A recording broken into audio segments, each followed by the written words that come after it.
There we go. Oh, you hear me double. There we go. Yeah, I know.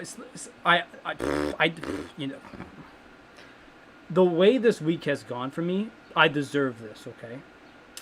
And the chat's messed up too. I gotta fix that. But welcome everyone to Game 1 between Toronto and Montreal. I don't know if this all looks good, because I'll tell you what, I just I legit had like, I don't know, I was messing around with this and I realized I had to go live, and y'all could mad hear my fan. I know it. It's hot in here. I'm sweating. You could see me sweat.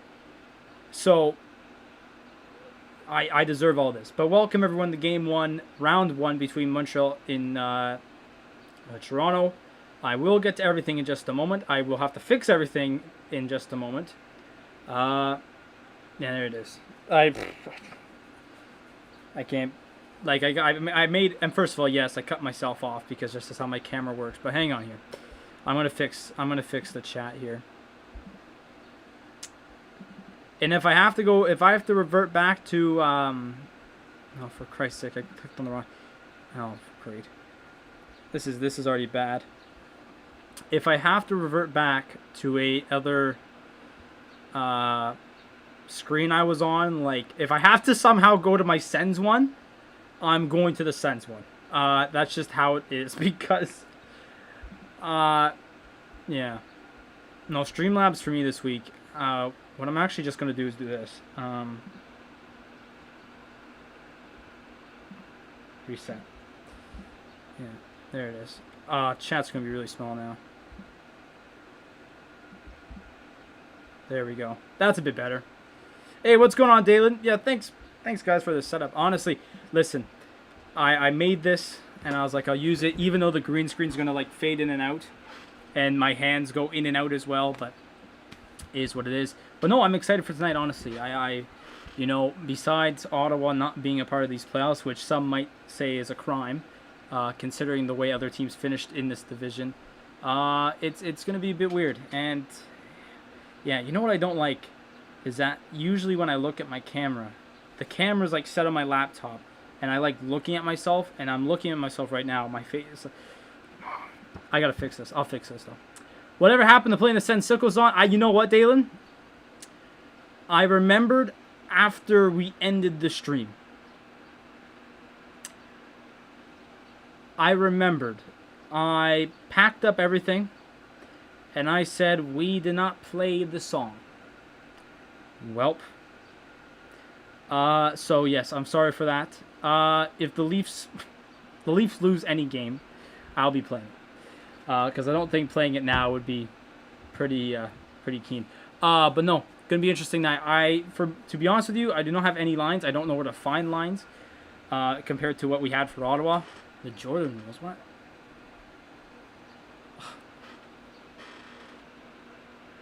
Sportsnet is comparing Michael Jordan to Austin Matthews and Mitch Marner. You're gonna see me with this reaction a lot this series alone, because there's gonna be so much garbage.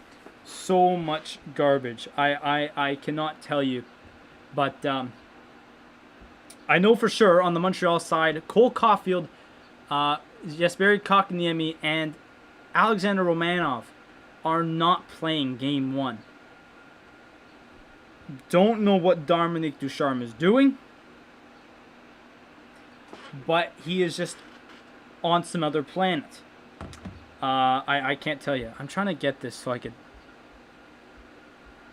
Sorry, y'all. But no, welcome everyone. I'm going to try and keep this setup like it is. Because, you know, even like if you're watching me on like a phone, right? You know, my big dome with the Sens one, you know, that made sense because you're able to see me. But if you're watching me on like a big screen, my face took up 3/4 of that screen, and I was like, y'all don't really need to see that. So I reverted to a smaller form, and hopefully we could stay this way. But yeah, so Montreal's lines are a bit messed up tonight, based off of a terrible coaching job by Dominique Ducharme, saying that experience in playoffs is everything, don't get me wrong, but when you have some of your top players from this year not in the lineup, that's just odd to me, and I don't understand why you do that. Let me know what you guys think about that, because I have no clue why they'd put out, or why they'd not put in some of their best players throughout the season on the bench. They put in what's his face Stahl there, Eric Stahl, who scored 2 goals for them all year in overtime. Instead of Cole Caulfield also scored 2 overtime goals, but he scored 3 goals this year. And he, in a shorter amount of time, I think, with Montreal. So, you can determine your thoughts about that. But I'm just saying, to me personally, I find that stupid. So yeah. It's actually annoying me how I'm looking at myself and I look way off camera. Like, I'm like, hey, how you doing? I hate that. I would like to say before the game starts, though, I'm sorry for the inactivity over this week. Like I mentioned with Streamlabs, they've had like 2 updates today. Like today alone. It's been that bad. And we tried NHL, be a pro, and it did not want to play it. It did not want to try. So I just kind of said, you know what? We'll take this week off. Let the video game sit. We're still going to do the watch-alongs. I'm here. And then we'll go on from there next week. Is the fan? I know my fan's here. Can y'all? I know like you could always hear my fan, but like, is it like really annoying? Because I am sweating buckets in here. Just let me know. Okay, let's see.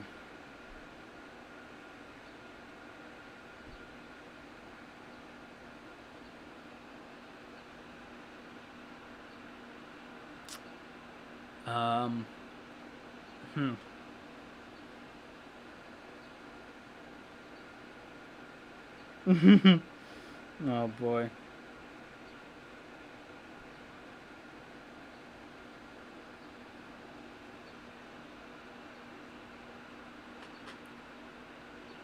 Why the hell is Shane Doan at the World Championships? That's my question. Just saw a video. Adam Henrique will captain Team Canada. So here's another thing tonight, right? There's multiple other games going on at this moment in time. Well, I think the Tampa, Florida is also going on at this moment. We'll have Vegas play tonight as well. There's another game as well. I can't remember. But I'm not going to watch any of those until the intermissions when I look at the stats. I'm not going to pay attention to any of those games unless they have something here for me that shows me the game. I'm going to sit back and just watch this one game, and we'll deal with the other games later. So here we go, 7:30. Puck drop in about 7 minutes time. But time now for a 2-minute introduction song for the Leafs. And mind you, for those who don't know, this is the first time since 1979 that these two teams have played each other in a playoff series. There almost was that one time in '93.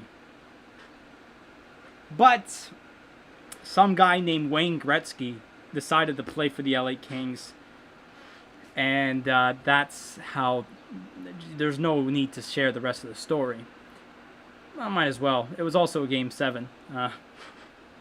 But...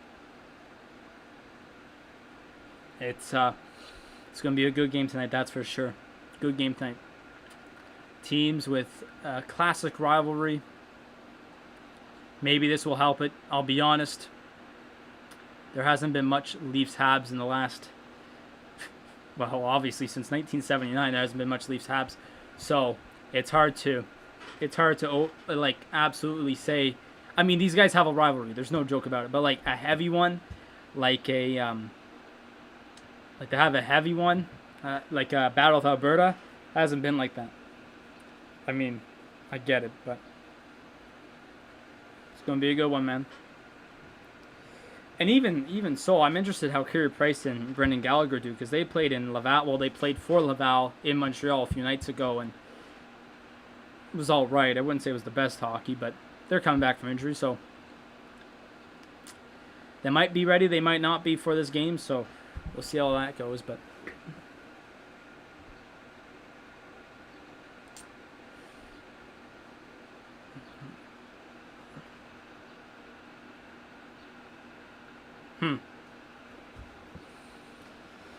Some old players here, some old and great players, that's for sure. Guy Lafleur, Robinson, the classic Toronto-Montreal series.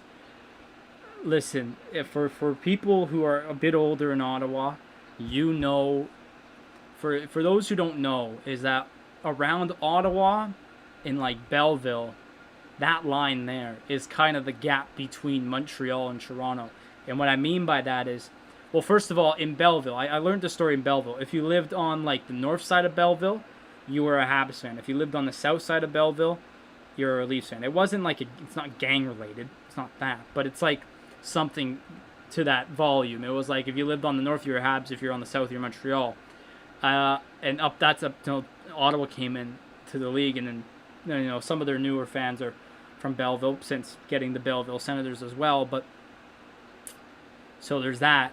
On Ottawa sense, was the same thing. I mean, not north or south Ottawa, because there ain't, well, there technically is a north and south Ottawa, but no one says it like that. But if you had more of a French family in Ottawa, obviously you're probably going to cheer for the Habs. And if you had more of an English-speaking family, you cheered for the Leafs. And that's exactly what it was. Because Ottawa is just that bilingual. That's just how it goes. So, tonight, you know what? I don't even know what to say. I did get asked who am I cheering for. All in all, I would say I'm not going to celebrate Imbiism. Imbiism? If that's even proper language there. But I do hope the Habs win because I don't want to see Leafs fans celebrate, really. But in my bracket challenge I did say that the Leafs were going to win. So take it as it is. My boy Ian Mendes, he did this article on The Athletic. If you do not have The Athletic, and you like to read, I suggest you get The Athletic, because honestly, I've been reading all these types of articles about Bayern Munich, the Sens. Like it's just fantastic. Anyways, I just plugged The Athletic, so that's what I get. But Ian Mendes did one. He did a poll, basically a fan poll, saying who'd you want to win, but who'd you really say who's going to win? And that's exactly the answer I gave. I want Montreal to win, but I picked Toronto to win simply because they are the better team. So, in goal tonight, obviously for Toronto, it was a bit of a arm, not an arm. I don't think it was unexpected per se, but I would say that it was talked about for sure. Jack Campbell is in net tonight for the Toronto Maple Leafs. Obviously, Jack Campbell had that 17-3-2 record throughout the regular season.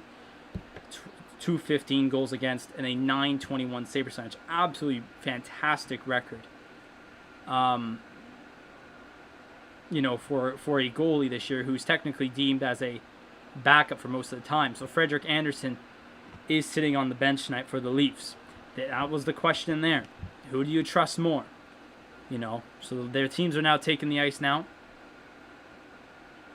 And then on the Leafs side, it is expected Carey Price will start. It seems like he is because he did walk out, I do believe, in front of Brendan Gallagher before warm-ups. Carey Price was 12-7-5 in the regular season, a 264 goals against, and a 901 save percentage. And yes, there he is, Carey Price leading the Montreal Canadiens out for their first playoff game in, well, technically less than a year, but in a year.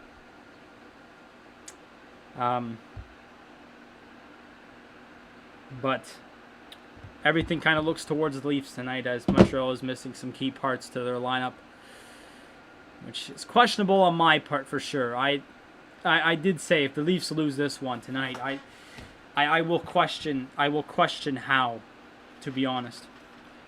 When you don't have some of your top young players on the ice over crap experience, okay, fair shot. But there it is. So they are going to be coming back in just a moment, and then we should be going to face off tonight for selection. I got the big boys out tonight. Listen, We've been having water all year, lemonade water, whatever else I had. Tonight we gotta go with the cores. It's playoff time, baby. So here we go. It's actually soaking wet because I left it out in the warm. So that's what I get. But we're about to be underway. I also gotta change it. So hang on. Oh, it's dripping everywhere too. Jeez. Oh boy. Oh, so they are gonna have overtime. So here we go. So there's Jesperi Kotkaniemi, Cole Caulfield sitting out. Still don't know why they did that. I have no clue. I am gonna change this to first period. First period. That took forever to type. Like, I'm honestly scared. I'm not surprised if my Streamlabs crashes, bro.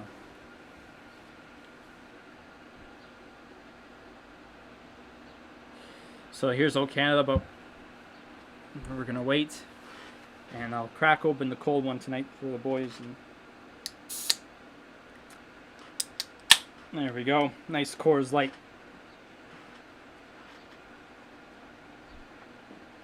Just like I'm at a real game, except I'm sitting in front of this fake background. Honestly, final thoughts before the game. If Montreal can show that they could win with more experience than skills, I could be sat down. All right, but tonight, I don't see how your top players over the last couple of weeks before the playoffs started makes sense. I like sitting them to make sense. I just it doesn't fit in my brain properly. It doesn't make sense. All right, let's just check final checks on Twitter.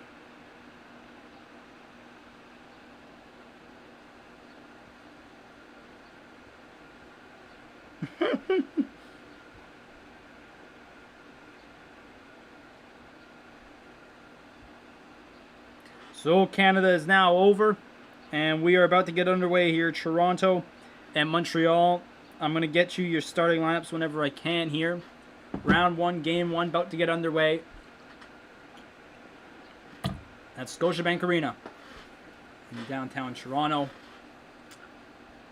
So obviously we know Carey Price is in net for Montreal. Jack Campbell in the net for Toronto. But when playoffs come around, man, Carey Price becomes a different animal. Hopefully that animal can come up tonight against Toronto, because, boy, they will definitely need it. Is he actually? Jack Campbell's the first U.S.-born goalie to start a game for Toronto in the playoffs. That's incredible. Is that incredible or embarrassing? I don't even know. So we got Gallagher, Deneau, Anderson, Petrie, and Edmondson, I believe. And Justin Hull, Muzzin, and then obviously the Marner, Matthews, Hyman line. Hyman's coming back from injury over the last couple of days as well. So Zach Hyman also back in the lineup. So there you go. There's your starting lines. Referees. No more Schlenker and Nicholson. Just straight hockey. So here we go. I don't even know how to talk about this game, man. I'm not surprised I'm not wearing my Sens jersey. Okay, so now they changed up. We got Nylander, Tavares, and I'm going to guess... Who's that? Oh, Foligno. It's like Wayne Simmons? No, wait. I'm not going to say all the lines for Toronto. They can figure it out. Morgan Riley, early chance. Oh, good save there by Price. Holy jeez. And Nylander's going to have to take it out there. All right. Back comes this line, and they went offside. Schrott's not having it with Nylander, and here comes Toffoli, and off we go here already with the bumping and bruising. Ref having a talk with Foligno and Sherratt.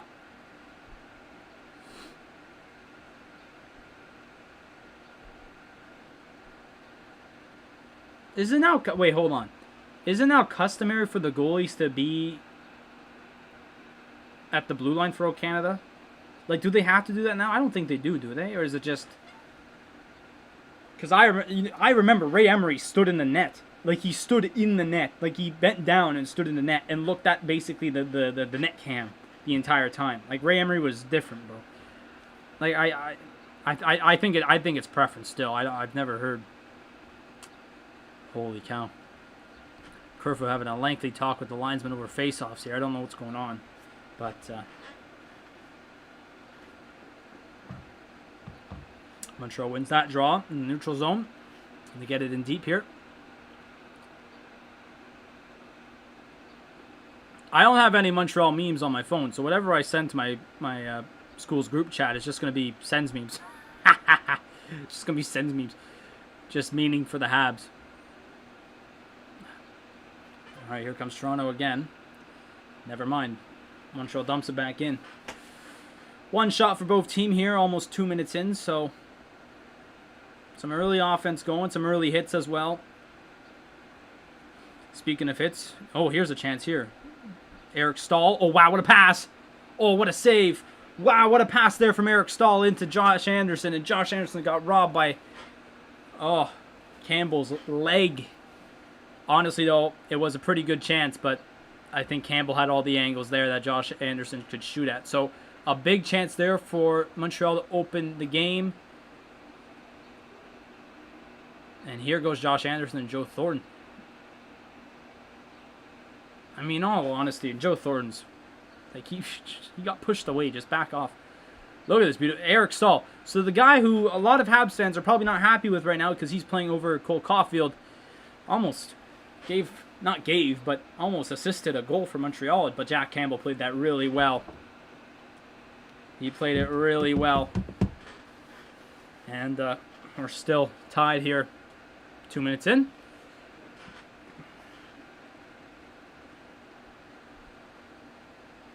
Oh, a shot from the point went off Carey's glove, and I don't think he didn't realize it bounced back behind them there.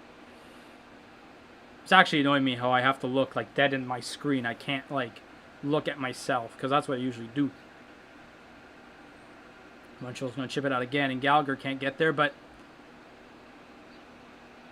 Thomas Tatar almost did.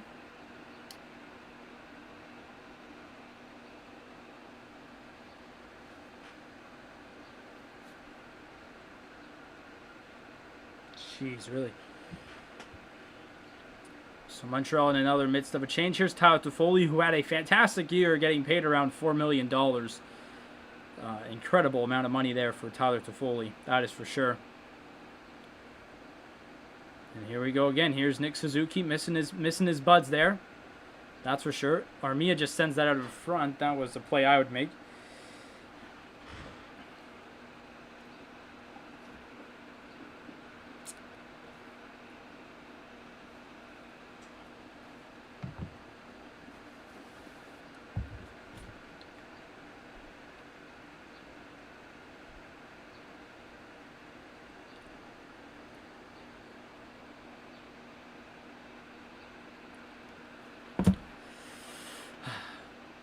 You know what, the other big news in this series heading around here is, I'll probably get into it later, but Montreal, if this goes 6 games, Montreal will have fans in Game 6, which is very, very, very crazy news to think of. You know, looking back a few weeks ago when you thought there wouldn't be any fans at all. Oh, deflection there. Well, luckily it gets to Kulak. Anyways. Habs could have fans in their stadium at the Bell Center, which would be stellar to see. You know, definitely on a Canadian side, like we've seen. Oh wow, what a big hit there on Wayne Simmons by Josh Anderson. We know Josh Anderson can score, but we also know that he can throw on the hits like he did in Columbus. So I felt he had more of a laid back year, but I think coming into these playoffs here, he will get a bit more physical as the game moves on. So. Yeah, the hit's already 7-3 for Montreal, so great start already. But no, like I said, like obviously we've seen fans in the crowd in America. Some are coming back now in England for soccer, football, whatever. And so it's going to be massive over the next few weeks what we see. But for those who are expecting at the Scotiabank Arena, offside here goes Toronto. And with 14:56 remaining, there's an offside call. Josh Anderson got the better half of Wayne Simmons here. Let's see this. Almost connected. He saw it at the corner of his eye, but nothing doing there. But if you're expecting fans to be at the Scotiabank Arena coming a few weeks from now, if you think there's going to be fans at Scotiabank Arena within these playoffs, however far the Leafs make it, no, that's not going to be the case.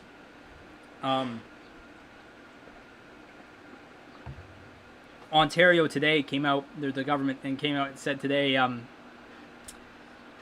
that they're doing they've released this plan, right, with these steps, and these steps are going to last at least 21 days long, depending on how everything goes. Shot on there, it's in Gallagher's feet. Ooh, second shot on, just wide. And this all starts June 14th. So 21 days from June 14th is basically July 5th, I believe, if my math is correct.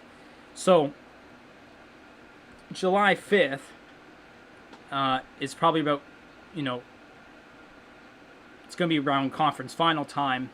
And that's just step one. And that's just, opening things up a tiny bit.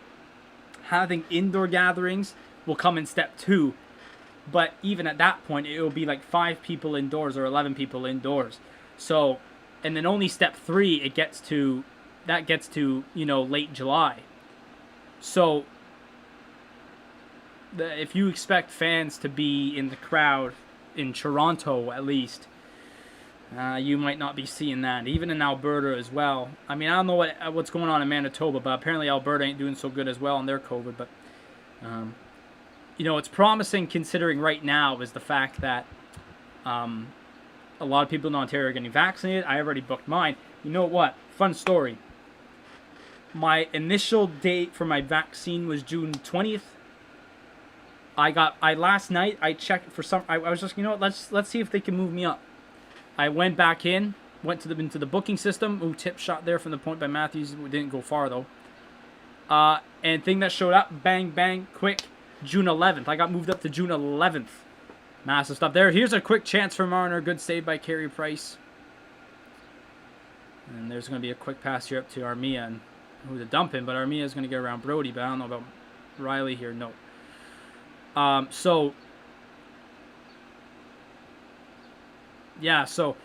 I got moved up to June 11th, and then I got home from school today, and I was able to get this weekend. I'm going to go get my vaccine, my first dose, on Sunday, which is honestly fantastic. Like, how is that not icing on the Leafs there? Oh, whatever. So, no, vaccine on Sunday. I can't wait for it. It's going to be so much fun. Sunday afternoon, I'm just going to be like this the entire time. Did I hear Finley got his vaccine? I did hear Finley got his vaccine. I'll be getting mine, though, in a few days, so that's fun. Oh, here's a chance here. Here goes Kulak on the outside. Doesn't have much. Going to go back to the point. Shot on. Ooh. Rebound comes out. Another shot towards the goal, and Jack Campbell has that, and Zach Bogosian deals with that. So we're going to have our first break in play here, and, well, there's a good chance for Marner. I go June 1st. Dang. No, I got really lucky, bro. Like, I checked it out. When I got home this afternoon, and luckily there was one for May 23rd. So I was like, bet. I'm going in the afternoon, though, I think. I think it was the afternoon. I don't know. I know one of mine's in the afternoon and one's not. And yeah, mine's early afternoon, so it's going to be fun there.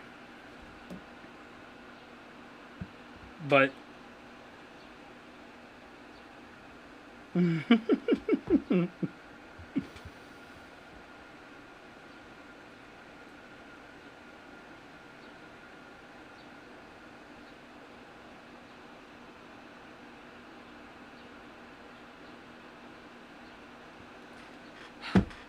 so, no, that's good news there. But even with all Canadian vaccinations, they even said the things are at least they're at least saying that all these steps for the government steps are going to last at least 21 days. So even if they said 70%, but even if it's like 80% are vaccinated with their first dose, which I doubt, that doesn't mean that they're just going to open up quicker. Everything's going to last at least 21 days. So that means step 1, 2, 3, if that all goes really well as planned, we could be pretty in a decent position in late July. So it's not really the case of if, or not even, no, what am I saying? It's not even a case of if there's going to be fans, there's not going to be fans. There's no fans at all. Which are you hoping? I mean, I heard well, obviously they're going to give me either Pfizer or Moderna. But apparently they're giving AstraZeneca a second chance, which makes sense because actually they blasted the government for taking it out because it's like, bro, we're just trying to save people, man. Like yes, there's that blood clot flaw, but and the thing is that people have to realize is that these vaccines are not like perfect vaccines that are going to save our lives. As we have a face-off here in the Toronto end, 12:57 remaining. Montreal wins it. These vaccines are not here to save our lives. They're just here to save us for right now. They're not perfect vaccines. Once maybe in a few years' time or maybe in a year or so, they might get a vaccine, unless there is not a problem ever again, but there's a possibility that they could make another vaccine that's actually going to kill basically COVID if it enters your body. There could be that down the road. But as of right now, these first 2 doses, that was offside, these first 2 doses are just to save us for right now, to stop the spread right now. So that's why it's, But I could care less what I get, because I watched this video about the vaccines and the efficacy rate of how good it is. Like how we heard Pfizer was 95%. Moderna was 85%, whatever it was. That's just efficacy rate is how well it's just like going to be icing. It's going to be icing in Montreal. 11:51 remaining here in the first. It's not based on how good it is. It's the efficacy rate is based on how well it performed during that time period. I think Johnson & Johnson had like a 60. But the thing is that the Johnson & Johnson vaccine, which I don't think we have here in Canada, I think it's just in America, which is the 1 dose. They did the testing when COVID was at its peak in the US. So it got bad. So that's why that the vaccine didn't get a high efficacy rate. Here's a shot on here. Campbell makes a good save, rebound to the corner. But Pfizer and Moderna did theirs during the time when it was a small spot in America and everywhere else really around the world.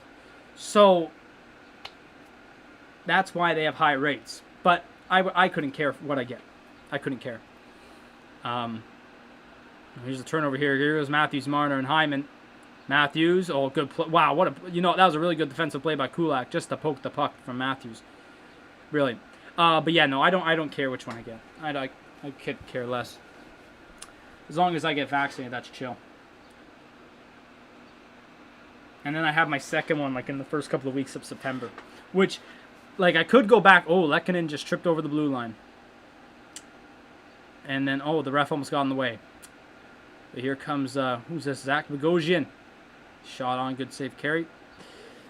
I don't honestly, I said I was going back and forth, finding a better date. I'm not going to do it again, because if I do, basically, my vaccine will then be I'll be home in August, and it's going to be your second dose is going to be in August, which that's the one thing I'm kind of scared about, is that now where I have it, it might get moved up to August if that's the case, but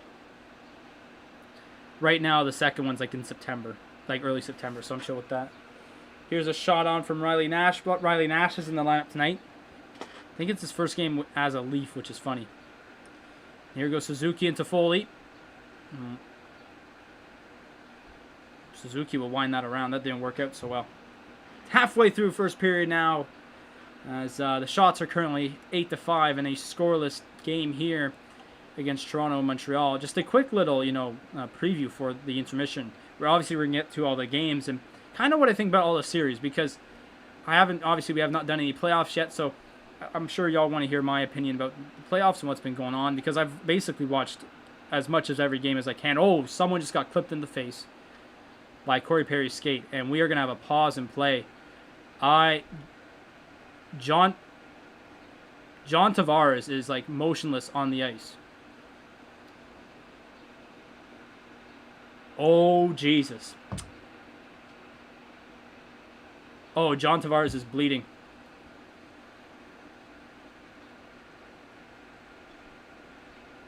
Oh, God. Oh, God. Oh, God. Oh, my God. Oh, my God. John Tavares is bleeding on the ice. They got to get him out here. No, I don't want to watch this. Oh, my God, no. No, he just got like Corey Perry skate to the eye, bro. Oh, my God. Or whoever it was. Oh, my days. I don't want to see a replay of this. No, I don't. I'm seriously, I'm not looking at this. Oh, my God.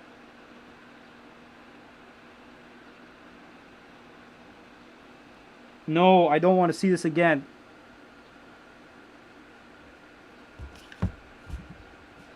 Oh my days.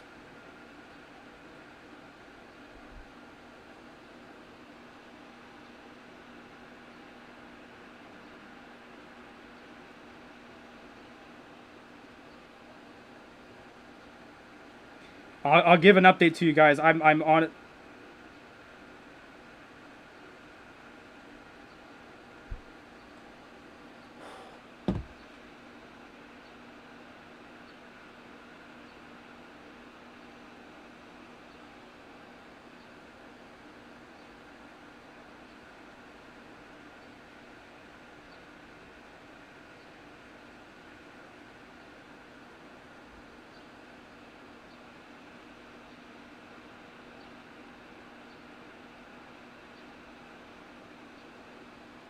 This is incredible.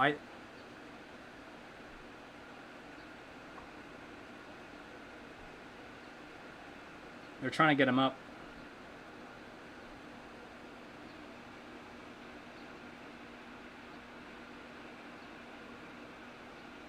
So basically what happened was, what I remember, I'm not watching that replay. John Tavares got knocked down, and Corey Perry didn't see him, and I guess he like kicked him in the face with the skate. He seems to be moving, so he seems to be in a good spot. Maybe he just got knocked out, but they're trying to get him on the stretcher here.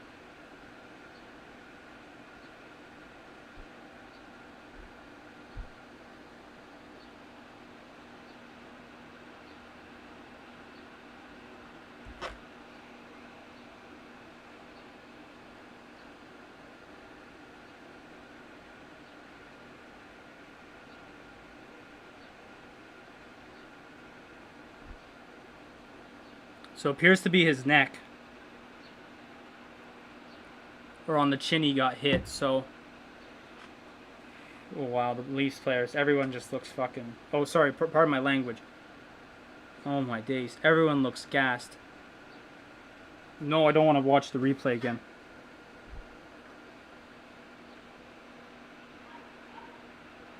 Oh my days.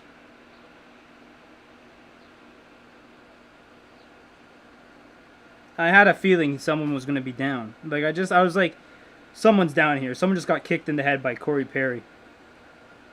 It's not Corey Perry's fault. It's not, Corey Perry did nothing wrong. Some people view him as a dirty player, obviously. So they have him on the stretcher now. They're going to take him out here in just a moment. But, oh my days, this looks terrible for the Leafs. John Tavares is leaving the game. Probably will not return.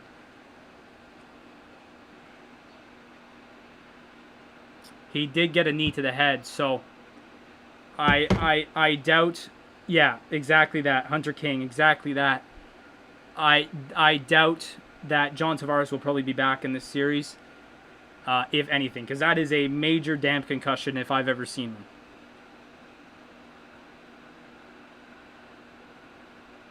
Listen, I could take some stuff in hockey, like heavy hits and stuff like that. That just looked so bad I couldn't watch it. Just looking at the guy sitting there about to flop over, I can't watch that. I hate that stuff, man. I hate that stuff. It's like to me, watching, I don't watch UFC all that much, but I hate the knockouts that are just like, that guy's just dead. You know what I mean? That's what this looks like. That's what it looked like to me. I cannot watch that stuff. I can't. Oh my Jesus.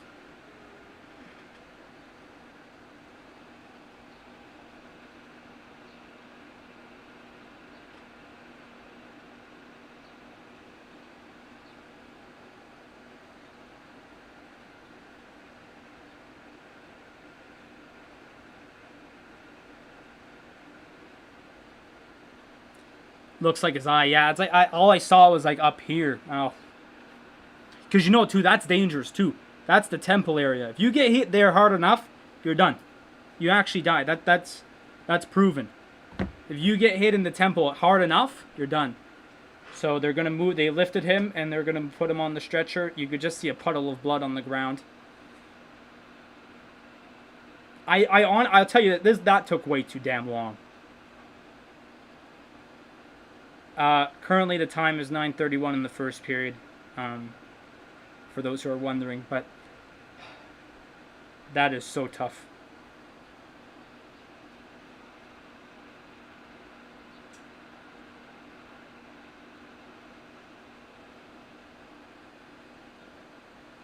And they're gonna take him off the ice here in the stretcher. Corey Perry's gonna come over and say, "Get well, bro." And so were most of the Habs. He's given a good thumbs up. He's all right, but that moment, that like literally that the cutaway, the pause in the game, and the cutaway to him on the ground, and then the medical staff flipping him over. That just that took my life out of me, man. I could not tell you how bad that looked like to me. So they're gonna take a break here. Holy crap. That was just...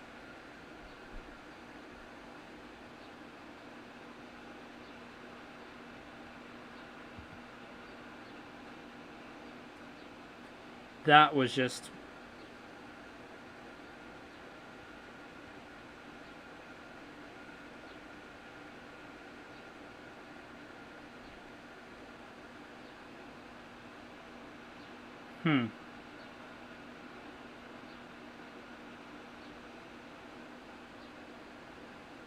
So, like it's not funny at all. But the thing is that my reaction was, there's someone down here because they just got a skate to the face. I didn't even see a knee. I didn't think it was a knee because he looked on the ground already to me. Like I was like, there's no way that's a knee. But see, I don't know where to sit on this little desk thing I made. Because if I sit forward, right, my green screen is showing. But if I sit back, I'm going to be laid back, boys. Man, that sucks. Oh, my days. I did, honestly, I'm not going to lie. Think it's good that he's all right. It's good that he's all right. But I'll tell you what, that I think that took way too long to get him off the ice. Like Kyle Dubas had to leave to the bathroom. Oh, he's on the phone with everyone, 911. I don't know what he's on the phone with. He ran down to the he's giving the thumbs up there. He looks all right, but that looks tough on John Tavares, man.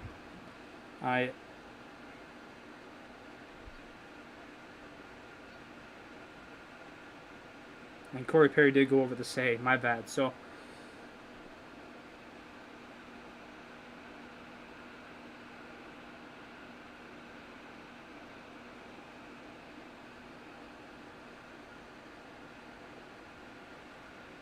yeah, so that's tough on the Leafs part, man. It's tough to see that. Honestly, I've never really had an incident like that when I played hockey. But like I've had instances where, you know, you see other players go down, and you know it's demoralizing to your team, because it's like, you know, it's such a key piece to your team, like John Tavares is. So seeing something like that, Is Corey Perry going to fight Nick Foligno here?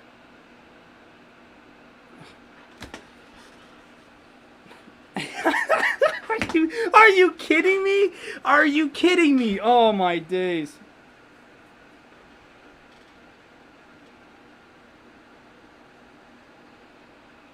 What is this?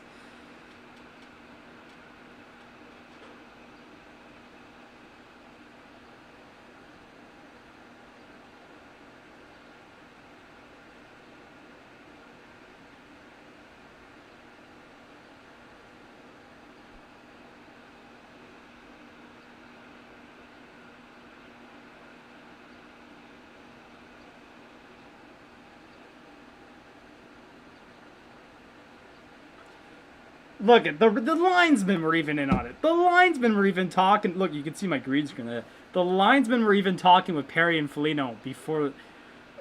They're like, "You boys gonna go?" "Yeah, we're gonna go." That was.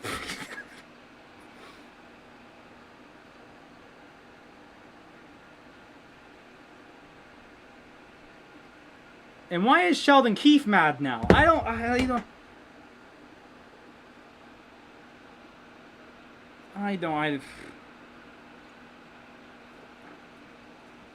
That's tough now to play. The hits are 19-7. We'll get the full hits at the end of the period, but so we're back underway. That was so tough to watch. That was so tough to watch. I'm not gonna lie.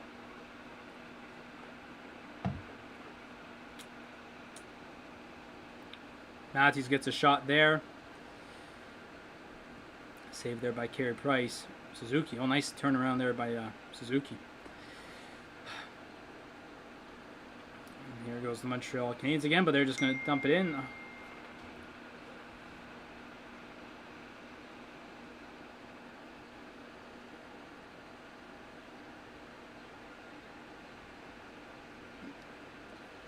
So here we go. The Leafs are in the zone. Here's Wayne Simmons. You see it into Mikheyev. If you go over... Oh, if he went over there, you actually had Riley, so big moves there. And here goes Thomas Tatar down the wing. Okay, they're going to send it around to Gallagher. Ooh, that was a tight in shot there. Mikheyev's just going to dump that in on Price. So here goes Montreal up once again, back on the rush. Deneau.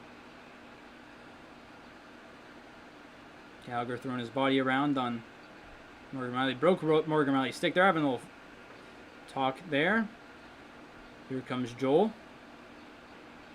Oh, and here comes Josh Anderson up the middle. Josh Anderson up the ice. Scores! Josh Anderson scores the first goal of the series, and Montreal takes the 1-0 lead. Montreal has the first goal of this first round series. And it's 1-0 Habs. Josh Anderson, I'm not going to lie. Josh Anderson has had so many chances this first period. And finally he gets one. I think out of anyone on the Habs to score a goal, Josh Anderson is the guy to do it off the post and in. And what a way to score the first goal of the series. That's a tough one for the Leafs there.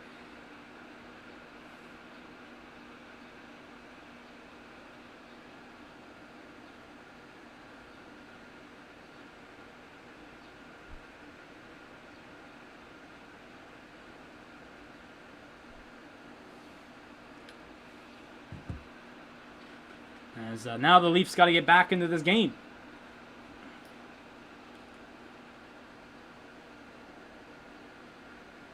Did they really just show that stat?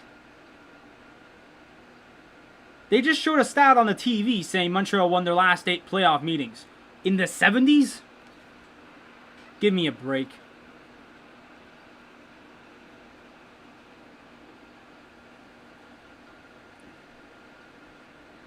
That's like saying, I'm trying to make something up here.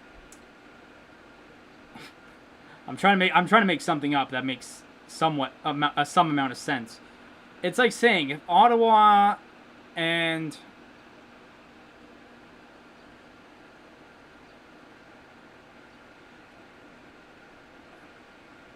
I don't even know.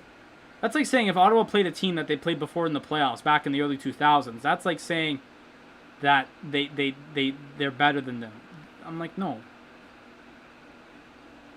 Or this would even, if the Ducks played the Sens in the Cup final, let's just say, you know, phonetically.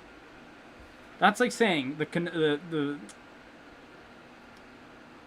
just say the Ducks beat the Sens 4-1 in the Cup final of 7. Basically meaning, like, I'm like that has the basic the same thing. Half the players on the Ducks aren't even playing on that team anymore. Not even half, over half. Now what? Oh, the camera's not moving. I thought they called something. So now we're at 6 minutes left here in the first period, and oh boy.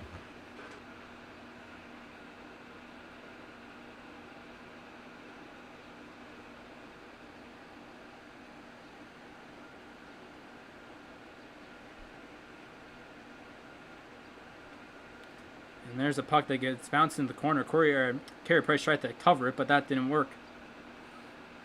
Here goes Anderson again. Oh, forgot the puck, and he's just going to dump that one in. Oh, turnover here. Oh, no one's there.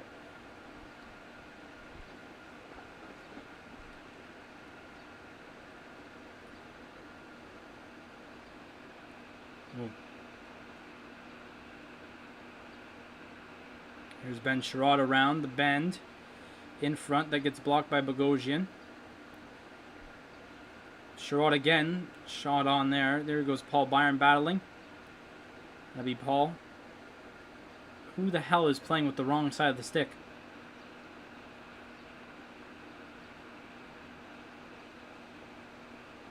A shot was blocked from the Toronto point, and Montreal will go give it a change. The Sherrod will dump that one in. That, honestly, that John Tavares thing hurt me. Like if you see any player like that go down, that's just demoralizing to anyone. It's really just demoralizing to anyone. Oh my God. And I forgot about this. Steve Dangle's doing a watch along like for Sportsnet. Oh my days. I wonder how he reacted to that.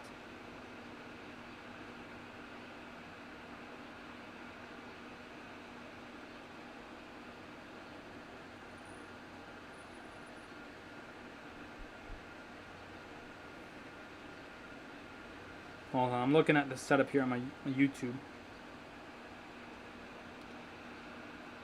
That doesn't look that bad. Alright, we're good. Oops, shot on here. Carey Price makes a save. 3:46 remaining here in the first period, and oh, that's just the whole thing about John Tavares is just killer. There's been so many broken sticks this game. It's not even funny. Oh, that makes sense. Jack Campbell went to go kick a stick out away, or not kick, but shoot a stick out the way that was broken. He couldn't get back in his net like in good position in time.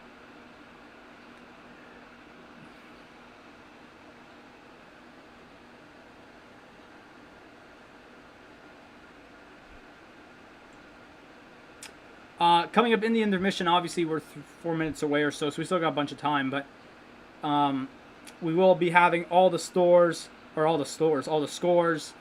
of the other games that are going on right now.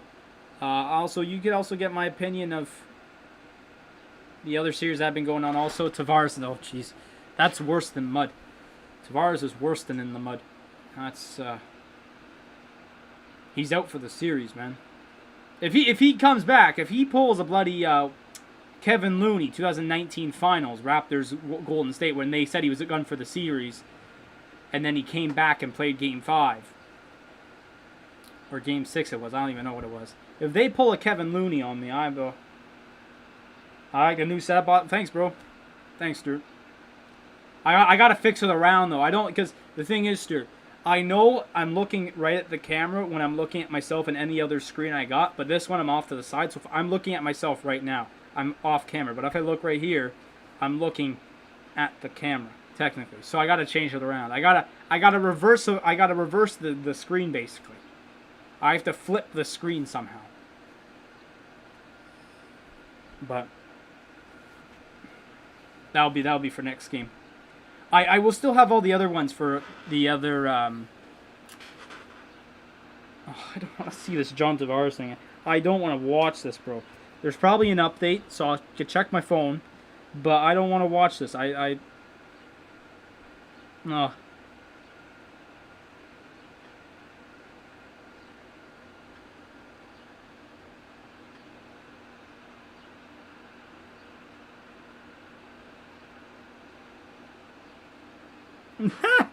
The thing is, I wasn't the only one blasting the fight there for a second. Everyone's on Twitter blasting that fight as well.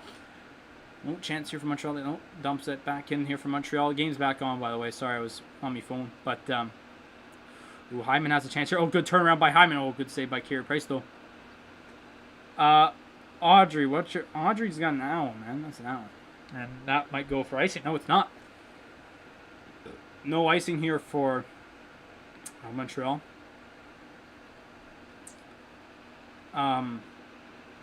No, but like I was saying, I still have... That was offside. Yeah. 3:05 remaining here.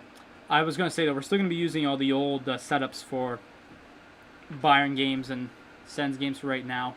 I mean, there's no more Sens games, but definitely the Bayern games we're going to... Well, there's one more anyways, but... Because the thing is, I have one that's just for like any random sport, basically. I have one that's just for basically any random sport. I think I used it for the World Juniors. But the thing is, I didn't have a green screen back then, and if I used the green screen, it's basically just a zoomed in photo of like one of my... that was icing Montreal.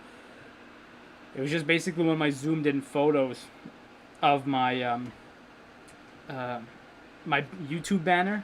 So I would say it's not the best, but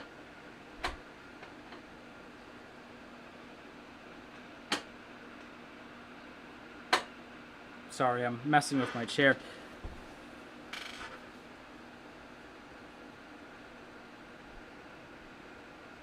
See, the thing is about this green screen, right, is if I move forward, like, it's really, I think I gotta fix it up for where I'm sitting like this. Because I swear every time I've set it up, I've been sitting like, I don't know why, but maybe it's my lighting. Oh, I also don't have this light on. Christ.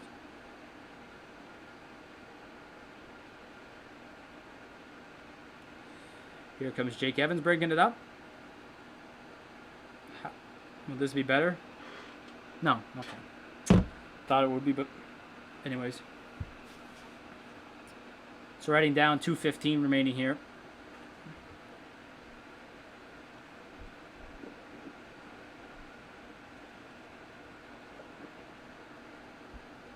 There's a shot from the point. That was blocked by Corey Perry. Another shot rebound. They will not clear it, but they'll get it away from the net. It's the fourth line here. Spezza, Thornton, and Simmons.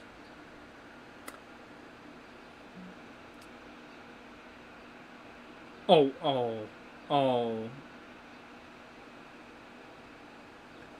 That would have been a stretch pass and a half. Can I see the replay of that? Or are they going to show something else?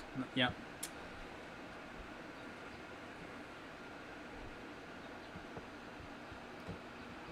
Let's see this. If Josh... Yeah, that was offside anyways. It was offside from the start. So the faceoff's back down in Montreal's zone here. There comes Tyler Toffoli, who hasn't had much this game yet. I will say he hasn't had much. So, you know what? Let's see if... Oh, I don't want... Oh, I like this better. This looks better. 118, and there's going to be a penalty here. Tyler Toffoli's going to go off. That's one thing I have noticed. So Toronto's going to go on the power play here with 1:17 remaining in the first period. That's one thing I've noticed. Tyler Toffoli is just not... Yeah, he's not moving his feet at all. Tyler Toffoli does not look like he's been moving his feet out much this period. So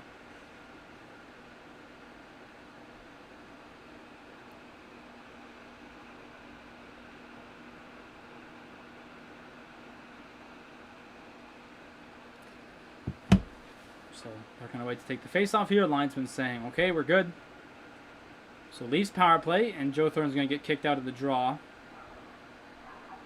Why would you... I mean, fair enough, but why... makes sense. Okay, sorry, I was just reacting to who they.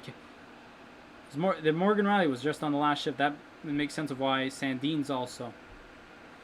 One timer by Matthews, deflected wide. Carey Price is in a scramble position. There's this broken stick.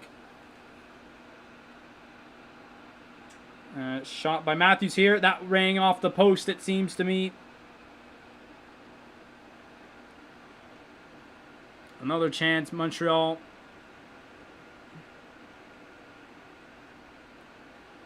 Marner. Back to Sandin. Shot, save, rebound. Doesn't get out. Oh. 33 seconds left in the period. Marner in. Matthews. Puck was... Ref lost sight of it. Lucky there for Montreal. Ref lost sight of that puck. Jesus.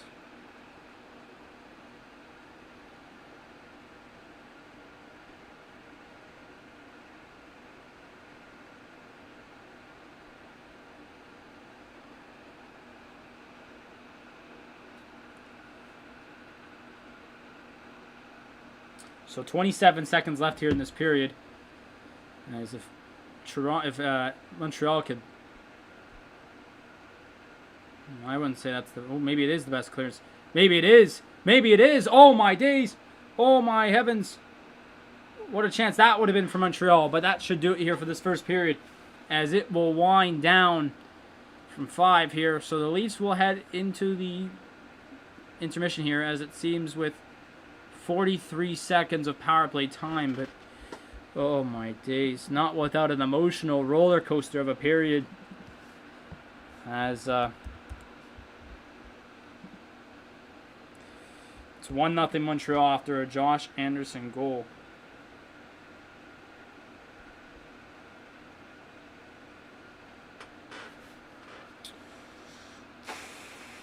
That was a crazy period. Straight up. Crazy.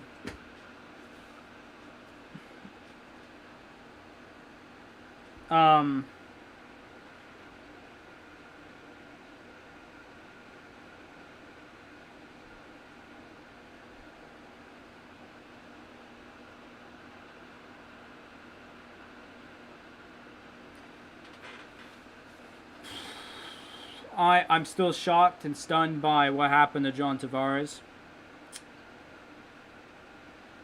For a guy that I've kind of ripped throughout the year, I feel bad for that. Like, honestly, I hate seeing a player go down like that, like I said. But so he's not coming back. If he steps on the ice one more time tonight, I will sit here stunned with my jaw dropped to the floor for 20 minutes. For a whole period, I will sit like this. Because that's what it would be like if I see that man step on the ice. I don't think it will. I don't think the medical staff will let that happen, but holy cow, if it did. But no, it sucks to see John Tavares go. Let's get into some intermission stats.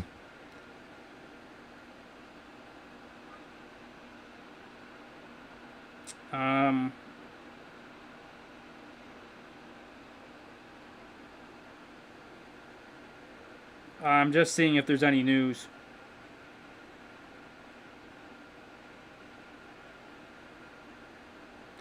But we will get to some intermission stats here coming up.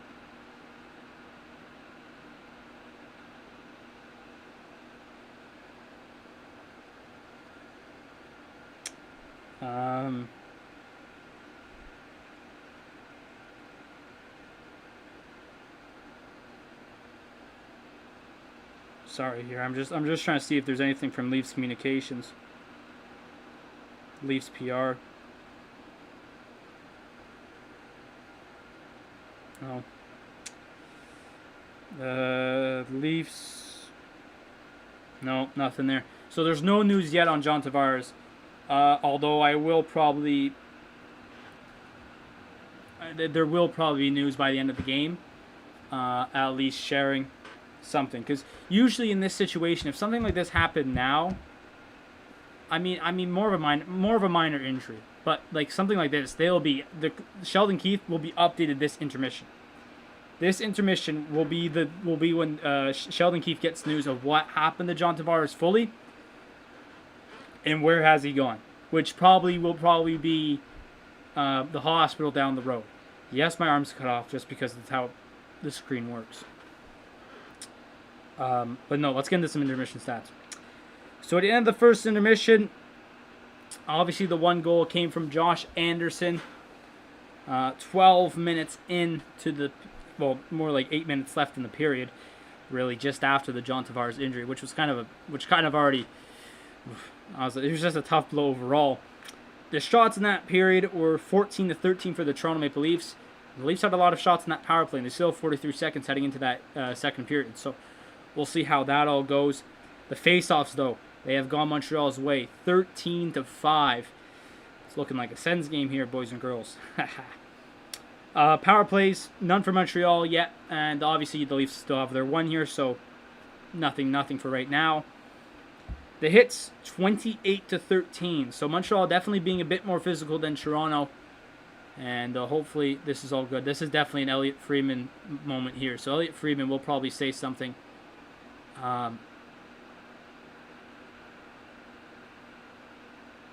Do they have news? I'm just seeing if there is news on John Tavares. If any. Although I will continue here while we wait. The shot, obviously, the overall shots are 14-13. But my God, I got to keep going to check Leafs PR here just to see if there's anything.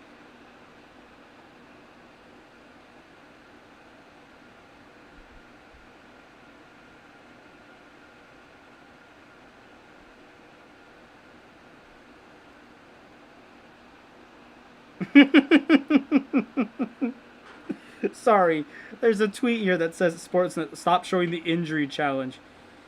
Sorry, y'all. I'm being an idiot here. Guys, I'm really trying hard to I'm really trying hard to see if there's any news, but I'll get it to you whenever I can. So let's head into the other games, because obviously there's 3 other games going on tonight as well. With Tampa Bay already up 2-0 in the series, as of right now, it could be heading to 3-0. 5-3 the score right now at the end of the second period.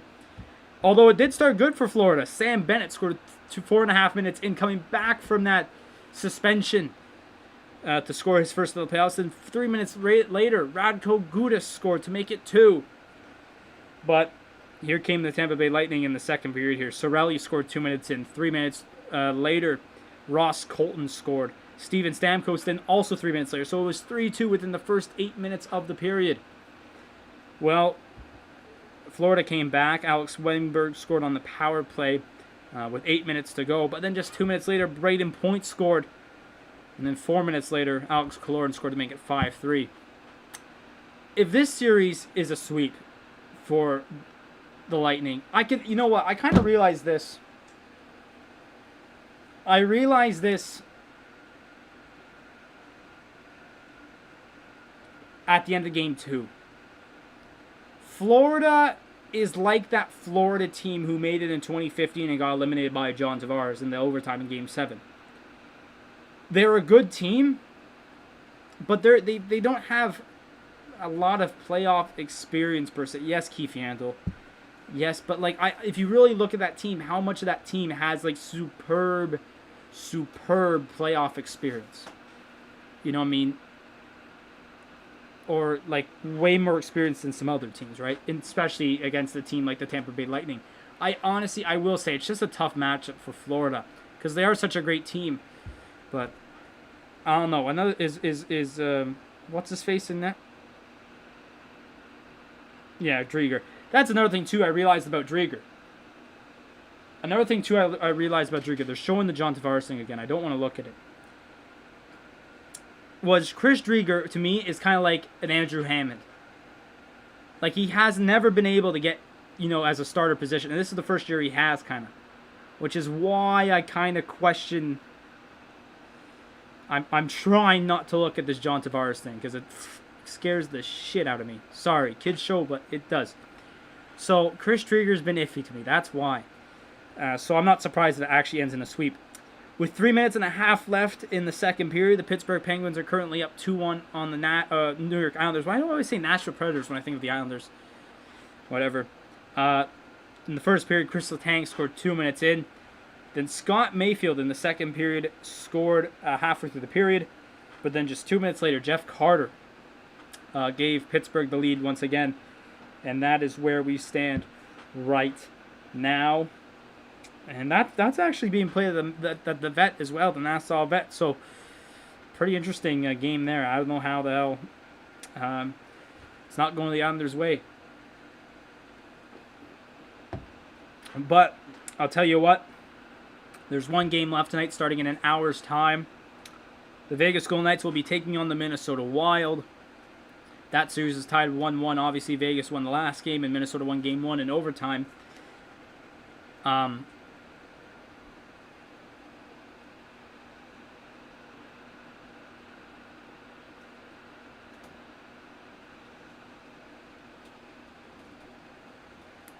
But the expected starters tonight is obviously Marc-Andre Fleury, who has done a fabulous job in the first two games, that's for sure.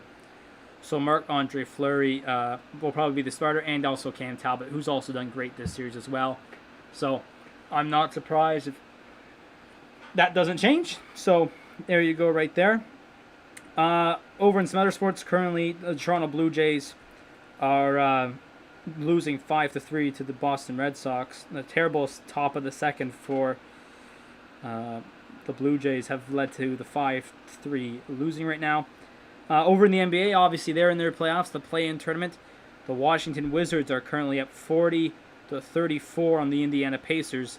10 minutes left in the second quarter there.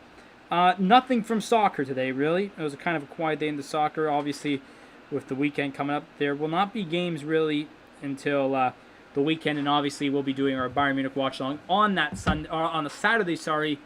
And listen, I don't have school on Saturday. It's a holiday weekend here in Canada, or in Ontario at least. I think it is. Is it Canada? I don't know. Anyways, it's a holiday weekend. I get my Saturday off. It's good. My Sunday, I go get my vaccine, and I have Monday, Tuesday off as well. So good stuff there. We'll be doing streams on Monday and Tuesday. Don't worry about it. But I'm very, very happy about heading into this weekend, and we're gonna have some good fun. But yeah, no. Overall, I know I was gonna talk about my overall my liking of these playoffs, and obviously, I've watched nearly every. At least I've watched almost a minute of every game, basically, and the best game was Tampa, Florida, Game 1. Game 2 ended up being meh, and then obviously this game seems to be a flop to be excited for. Obviously we're not watching it, so I'd have to watch a highlights, but to me it just doesn't seem like it's interesting.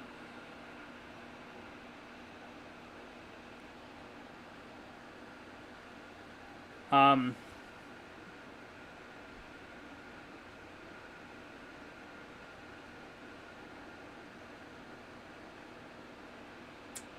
what else? Obviously, we have the Vegas one tonight. That one's been interesting. I really felt that Vegas should have won Game 1 as well, but it's the way the playoffs go, man. You can't really, unless history shows you can't win them all. So you can't win them all, and I still think Vegas will win that series. The Islanders-Pittsburgh series to me is a bit odd. It's been back and forth, obviously, both those games, but I don't really know where to take it, honestly. I do think Pittsburgh's probably better than the Islanders, but anything can happen. Like I said, honestly, I said the Islanders would win, but the way it's looking, it could be anyone in that series. And obviously, like I said, Tampa, Florida, the way it's looking right now, it's looking like a sweep. And then on the other side of the ice, right, Carolina and Nashville, that seems to be going Carolina's way pretty dang well. Eric Branson was solid defending last night, if you saw it. The Blues and Avalanche up 2-0. They just look, once again, way better than the Blues. Nazem Kadri, I have not heard anything about his hearing yet, so I don't know what's going on there. But I'm not surprised if he gets a game or two, or maybe even 3. Or it could be even out to the end of the series. Imagine if it's the end of the series as well. So it'll be very interesting. Boston Capitals. Boston is currently in that series. Samsonov with the mistake of the night last night, that's for sure. Be very, very, once again, very interested to see how that series ends as well, because I feel like it'll be a good finish. And then the Jets and the Oilers. I went on a podcast, the same one I went on a few months ago with some friends, and I said, and you know what, my boy made a good point. You know, I said that on the podcast. I said, listen, McDavid is good at offense, but he has to understand how to play defense. And he was a -2 last night with no points. Hey, listen, it's only game 1. Things can change. But listen, I said it. Hey, what's going on, Audrey? How you doing? But like I said, you know, McDavid's got to play. They got to play. He's got to play defense. So.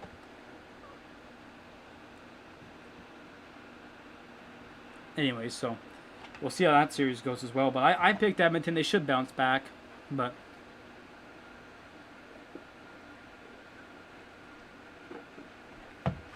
I hope I get some time here to go to the bathroom. I better get some time here. I'm waiting to see if they have another segment here. Or is this going to go right to the game? If this goes right to the game, then I'm screwed. But let's see.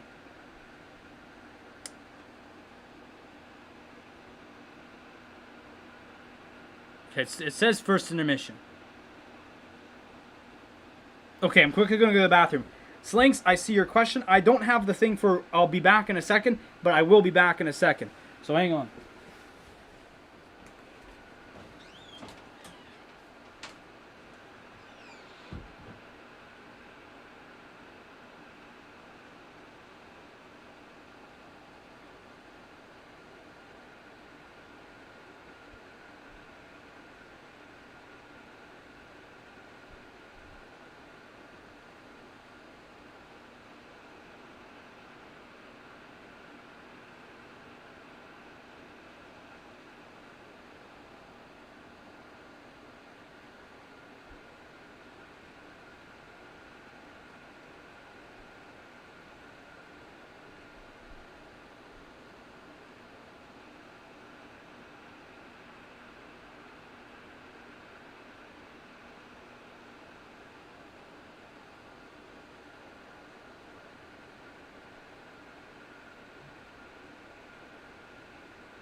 Okay. I'm back. Let's see. Simmons said they're going to win this game for Toronto. Yeah, man. Honestly, I'm not surprised. Anyone would say that, but I'm not saying that's a bad thing to say. That's very good. That's a very much good thing to say. I'm actually really bothered the fact that I'm not up against the wall here. There we go. I'm also now on my desk, which...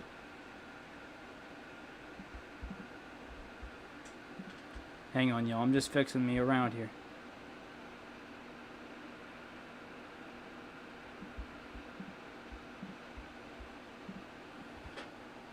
Good enough. So, you know, I would be gutted if I'm the Leafs right now. I don't know how they will. If they pull a win together here, fantastic, fantastic. On my like honestly, I will clap for them for, you know, coming back and, you know, pulling themselves together. But that is just such a tough thing to come back from. Just playing, because even like you got to have some short memory with that.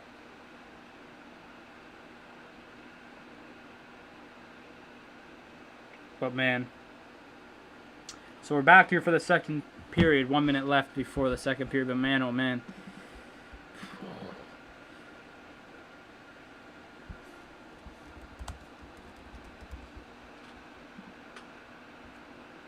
Kyle Dubas taking deep breaths here, and now obviously honestly he's right to do so. I'm moving the second period over. See, the thing is, it moves itself up here. Or, oh no, I've screwed this up. Hang on. There we go. So Montreal did tweet out, they expressed their concern.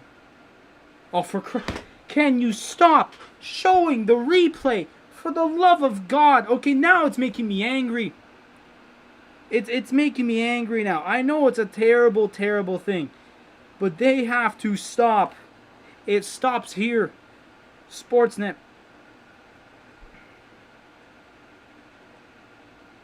Yeah, exactly. We've seen enough of it, man. So second period's now underway. And let's see. Obviously, Toronto is on the power play for another 43 seconds. I should have said that from the start.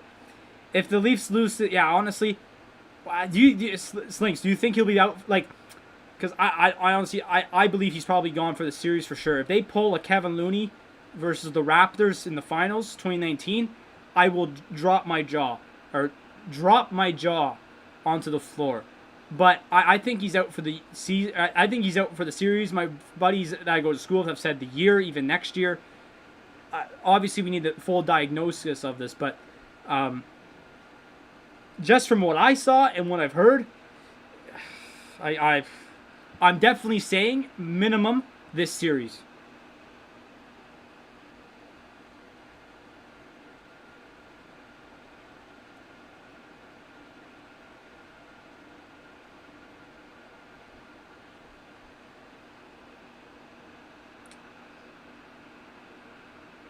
And so the Leafs power play is now over here. Oh, turnover here. Armia with a shot that goes off of Jack Campbell's blocker and into the crowd. So we have our first stoppage here, or maybe if I'm sleeping, but we had our first stoppage that I saw here in the second period. But what a play there by Weber. Wow. No, in all honesty, with the Leafs, like that is just a tough blow right there.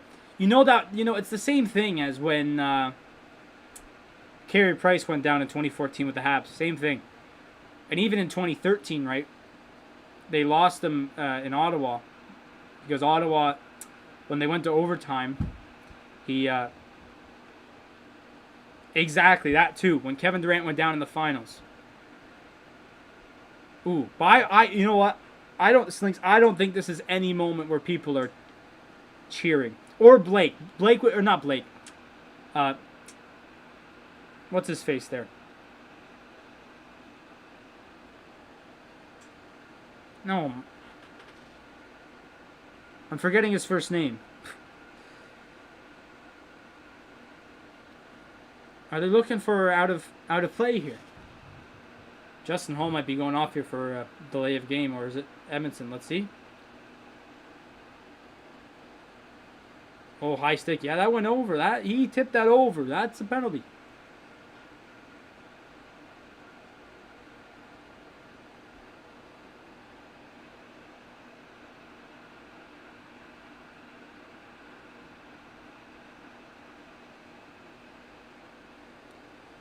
So Justin Hall is going over to the penalty box. So it'll be a Montreal power play.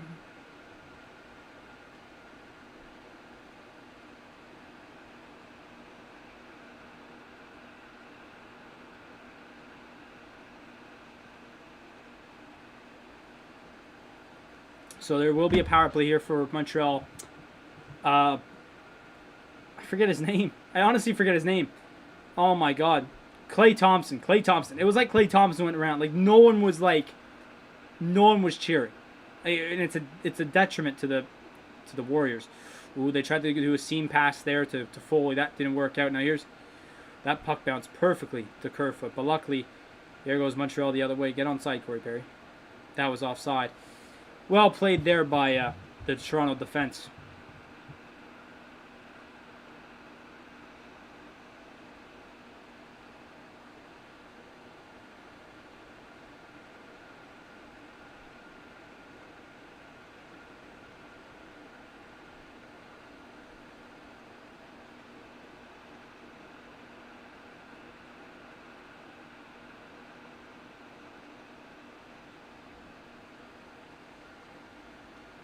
So here goes Montreal setting it up to Foley with a booming slapper that gets deflected, but broke a stick. I don't know how that all worked out, but good stick there by Marner. I'll tell you what, Marner is an all-around great player. I know, like, honestly, for how much I've ripped Toronto players this year for how bad they are for playing Ottawa, Marner is just straight up an all-around player. Like, how can you get a player that can do penalty kill, power play, 5-on-5? Like, Marner can just do everything for you, which is it's just fantastic. That shot goes over around. Montreal's missing the net a lot here. Montreal is not checking on their rebounds.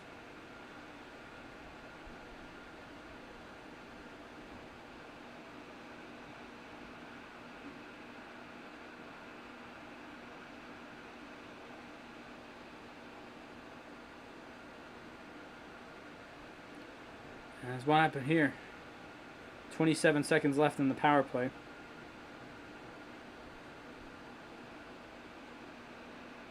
Does this puck go out of play? Oh no, there's the... How did Brody break his stick?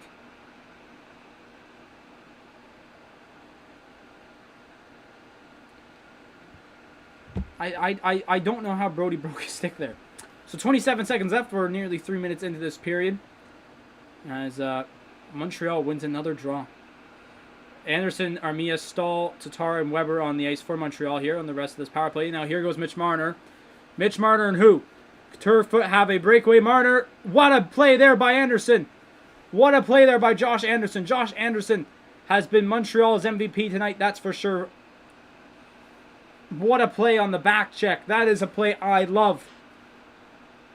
If Marner works on a shot, that is also true. But for a guy who could play everything for you, that is just that's a player that any team would like.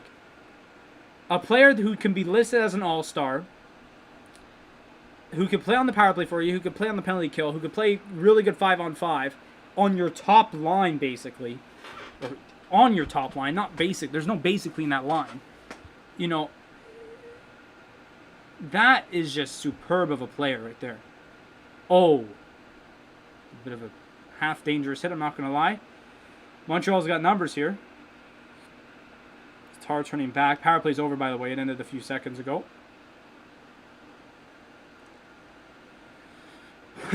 As now we got...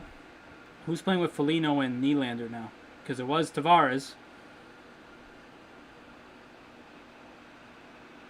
Spezza. Oh, boy. Spezza's now playing. Morgan Riley with a shot from the point. Rebound. They score. William Nylander with the rebound goal. And the game is tied. So there we go. There's some life back into Toronto right there. William Nylander on the rebound. And the game is all tied up. And yes, I know my scoreboard's out of place. But that play by Josh Anderson was fantastic.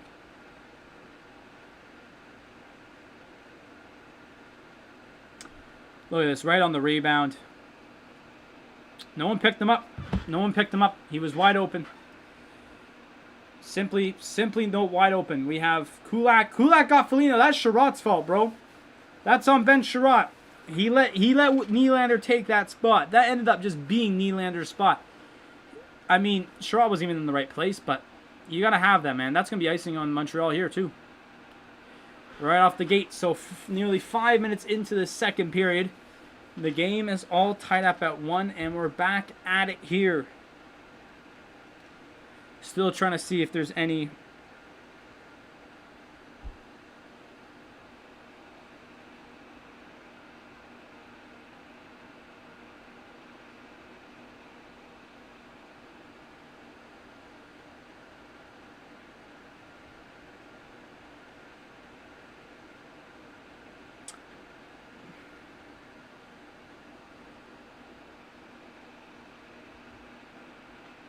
Has there been another pause and play here?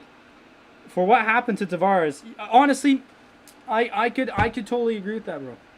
Like, for as much as you want, as much as a Sens fan would want the Leafs to lose, I will honestly say that a win here for the Leafs would be actually so much.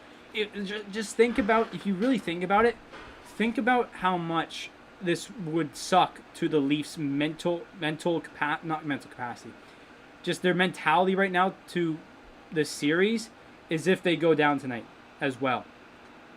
A win tonight will be a big boost.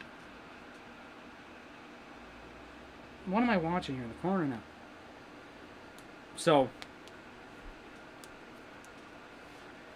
honestly, like, if they win tonight for Tavares, that will help him out so much. And it's not even funny. And the funny thing, too, is just before they scored that, I was like, oh, Jesus, Jason Spezza's on that line. And they scored.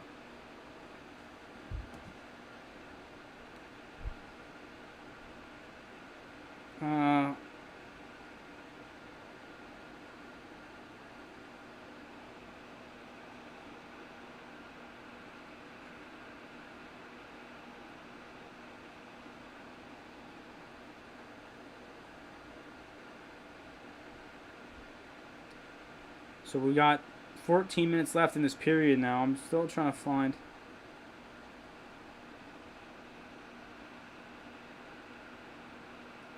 Still seeing if there's anything in Leafs PR here.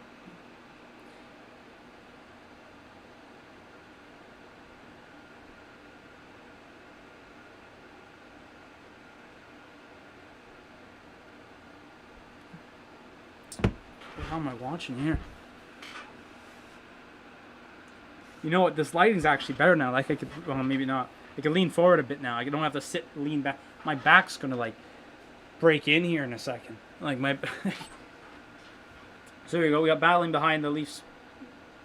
Who's going here? What the hell am I watching? Austin Matthews is getting like collar tackle here by Ben Sherratt. Don't know what I'm watching here.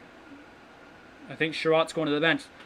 Or to not to the bench, but to the penalty box. So the Leafs will be going on back on the power play here. So Ben Sherratt not only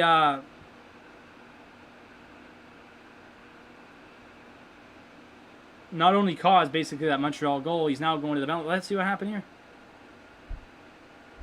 What is he? Why did he? Why? What? Yeah, for that. What are you doing?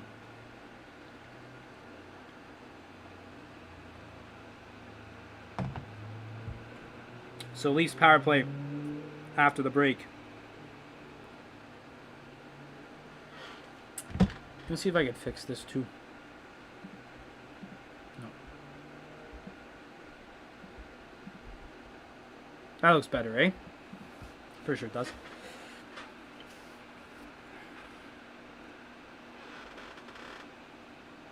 Matthews is like Curry. They're triple team. Hey man, they're not. Yeah, it's not wrong. I would too. I would too, bro. I mean, they showed a stat of how many, what was the record when Nylander scored. But I'll tell you what.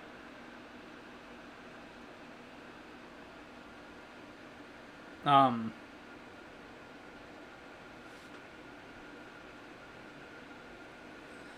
tell you what. I like. Besides Nylander's record for when Toronto scores, that's the guy I want scoring more than Matthews or Marner. Like as a broad term, I don't think anyone can deny that. Like if you're on Montreal's end, I'd rather be double teaming Matthews and Marner more than I'm double teaming William Nylander. But that's still a high quality player for Toronto to score. So it's not the best person to score against you too. So.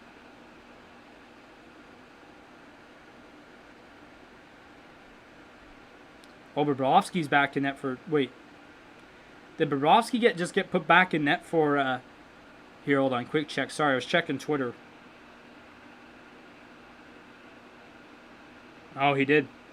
So Bobrovsky has come back in here for the last time I was happy for a sports team was 2019. Oh, Jesus. So this penalty all just happens right there when he basically punches Matthews in the face. So power play here for Toronto. 13-17 remaining here in the first. Matthews one-timer blocked there by Lehkonen. Oh, Matthews legit had a waffle right on his plate, bro. Coming back in. Ooh, Hyman almost pulled a Brady Tkachuk.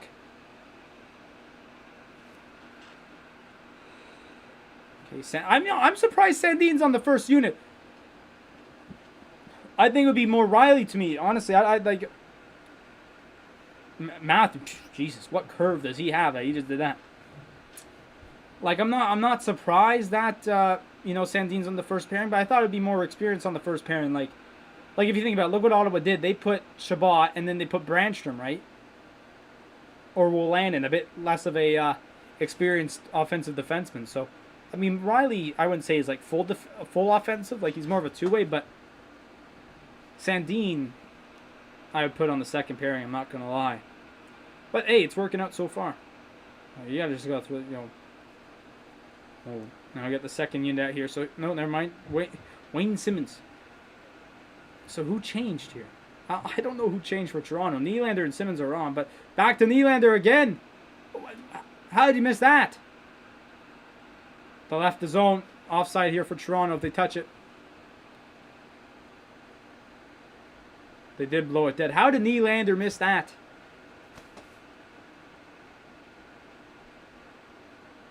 Here's the chance from Hyman. Tried to pull Brady Tkachuk. Didn't work out so well.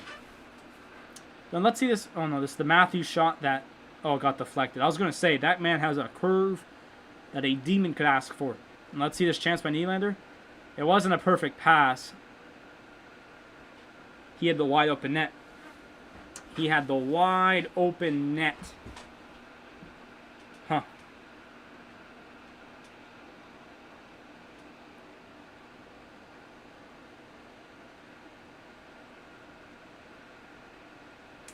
Montreal is still killing on the faceoffs, man. Still killing on the faceoff, Montreal is. And they tried to do a stretch pass to start this power play off.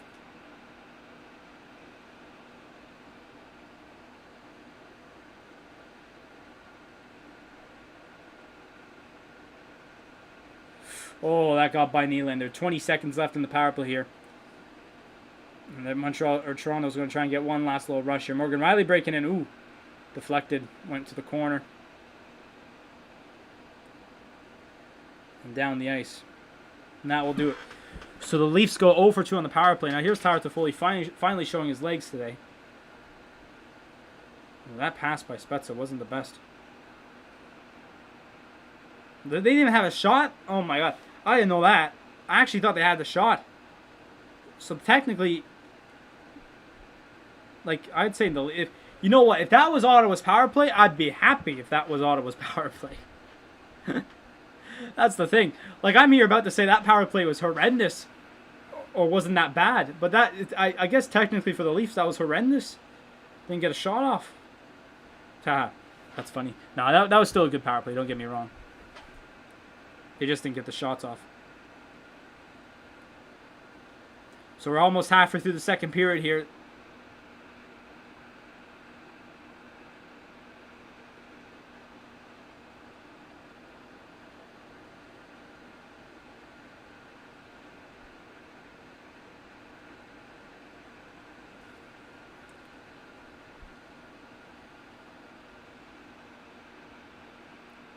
So now the Leafs doing some cycling. So they got Foligno, Riley, Nash. Is that Nylander, I guess? So we're now about to be halfway through this period. Oh, no, it's Matthews. Good play by Matthews. So they're really just... So really, Sheldon Keefe now is just cycling players around with each other. I mean, no, here's Matthews and Marner, so never mind. So I don't know who was playing with Foligno and Nash. It was probably Nylander. But I guess he's just rotating. Besides on the top line, he's rotating that second wing. Here's a chance. Rebound! Oh, what another great chance. So they've been really getting Montreal on the rebound, so that's been the issue.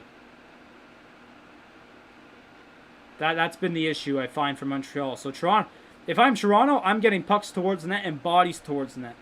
Because the thing there on the Nylander goal, right? You had one guy covered, but then you had this then you had Nylander wide open at the side of the net. If the Leafs can keep doing that, they'll be able to get something going here. Possibly another goal. What the hell?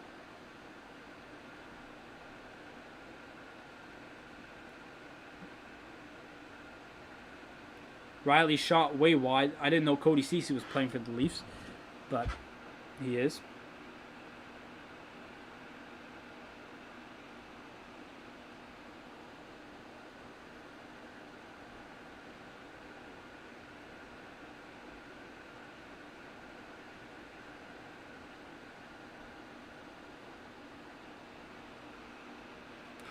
Still no update on Tavares, by the way. Just letting everyone know. Leafs couldn't hold the line here. 8:25 remaining in the second period. It's been a pretty quiet period for shots. There's only been 5 combined this period. Maybe they'll pick them up here in the end of the second, but there's even been power plays for both teams as well, might I add. So the math there kind of doesn't really add up, and that pass to Lekin, that's onside. Ooh, Jake Evans behind the net.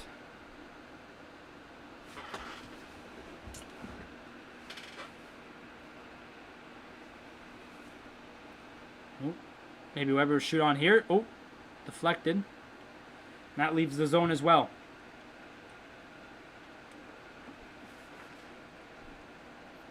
About to reach 7:30 in the second period. That puck, whoa. Almost took out a Montreal coach.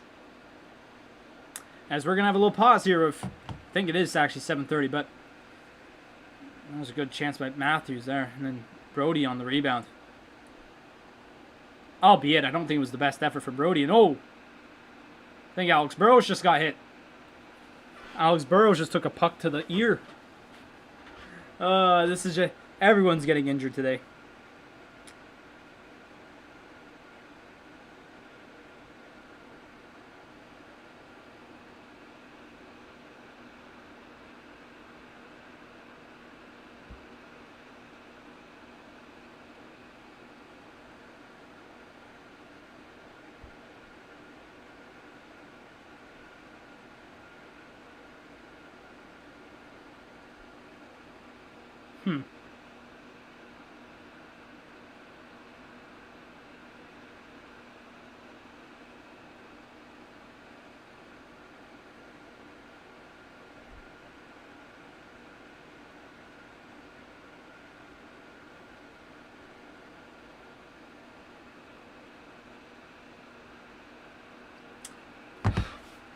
But, like, I mean, you know what? Just seeing that shots, to be honest, now I'm really looking at the shots. It's been a boring period. Like, it's just been like, it's one of those periods where like, I mean, the goal, besides the goal. But, like, it's just been one of those periods where it's just been like, shoot, one of those types of periods, you know what I mean? Where just nothing happens. Besides the goal. Besides the goal. Remove the goal from this period. Imagine what this period is like. Oh. Can't even describe it. Top performer. I swear to God. Why do they do this now? Like, Anderson. Listen, man. As of right now, Anderson's been the best player for the Habs.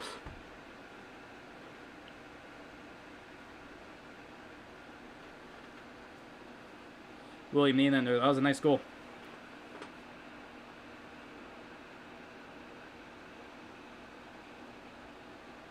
Who was that? Who was that? Whose kid was that? They didn't show anything. They just showed a kid.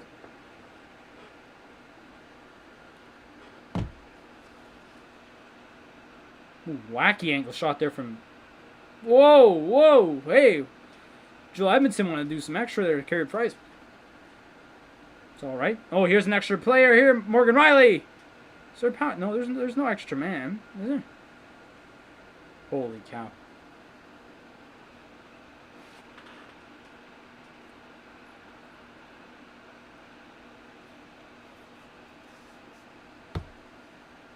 Alright, let's see if Montreal can get something going here. They have not, I'll be honest, Toronto has been the better team this period. Montreal has not set up anything. Last period, besides Tavares' injury, it was all Habs, or mostly Habs. This period's been mostly Leafs. So that goal really boosted the Leafs. That goal really did boost the Leafs. Now here go the Habs now. That's offside. 6:25 remaining.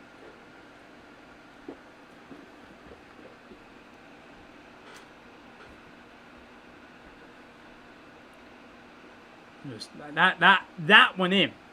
If that chance by Marner went in, that would have been an incredible shot. Like, I don't know how he would have just, like, split the seam there.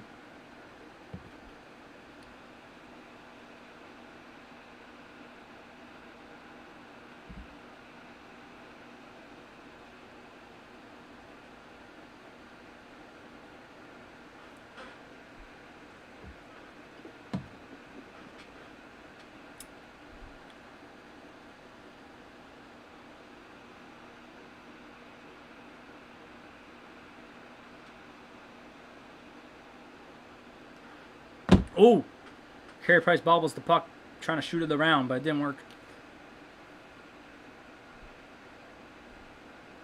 Oh my god. I don't know what Montreal's doing this period. I'll be honest. 6 minutes left. We're going to have another TV timeout here. It's not like we just had one a minute ago. But it is what it is. But hey. This bouncing puck took Carey Price for a spin there. Holy cow. It is hot. Listen. It's now 9 o'clock and it's 22 degrees outside.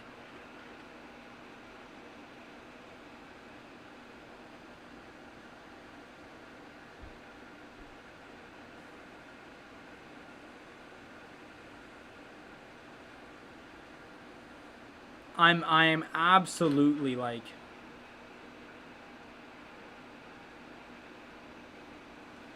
I'm absolutely like gassed right now, to be honest.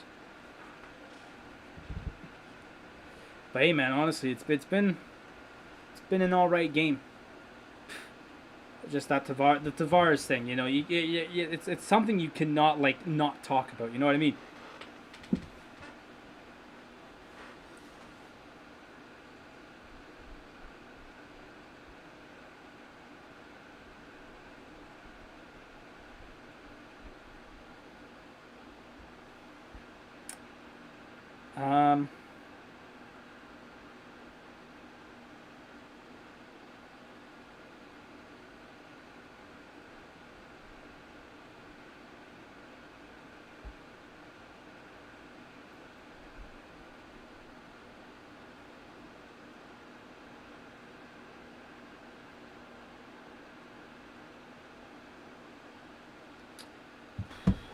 You know what? I forgot to say this, but make sure you subscribe to the channel if you're new, and also leave a like. And you can join the Discord server if you like to keep an update on when I'm streaming and all that. I put an update on there today because I haven't been streaming at all basically this week. Streamlabs has been really poor when it comes to gaming on my laptop for sure, or well, like gaming streaming from my laptop basically. So I've taken the week off here of gaming, but I will be back on the weekend for watchalongs and next week as well, because I'm sure it'll be better by next week. So here's a point shot. That was also blocked there. Habs got to get some type of shot here before the end of the period. This has just been all Leafs. This is going to go for icing. No, it's not. Kind of laid back in my chair now. I got to stretch my legs out. My legs are very, very like cramped up here. Because I'm sitting like this. Like usually in my if I wasn't able to like screw up my background, I'd be sitting up and down, up and down. But I'm reclined in my chair. Offside, what's going on here? Hooking's coming up here. Who's going off? It's another Hab.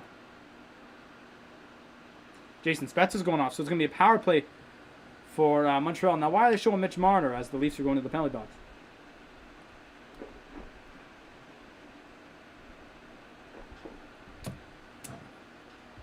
So there's the hook on Spezza.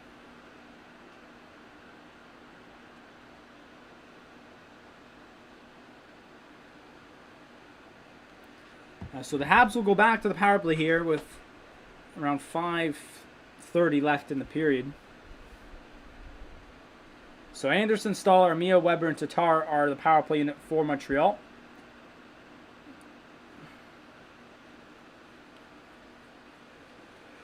I'm tired, man. Had a big day at school, man, and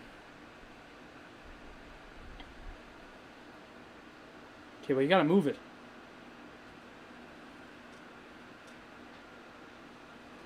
So they're gonna dump it in here. Oh, they got the lucky bounce here. Back to the point. Ooh, outside to Weber or Tatar. And to Josh Anderson. That's too easy for. It's too easy for Josh Anderson. Oh, jeez. It's been so long, I forget your name. But thank you for saying cool background. Oh, God. Daniel? It was Daniel, wasn't it? I'm like 80% sure it was Daniel. I'm so sorry, man. It's been like a week. I haven't been. I don't remember names so much in a week. One time here from Toffoli, that was clocked up like a tee on a tee box there in golf. Speaking of which, golf is coming back in the next couple of weeks. I'm excited. That means golf should be staying around for the summer, man. I'm excited for that. But no, still 1-1 here with 4:47 remaining in the second period. Still 1 minute and 22 seconds left on the Montreal power play. I'm going to get it around. And Toronto will fire it down.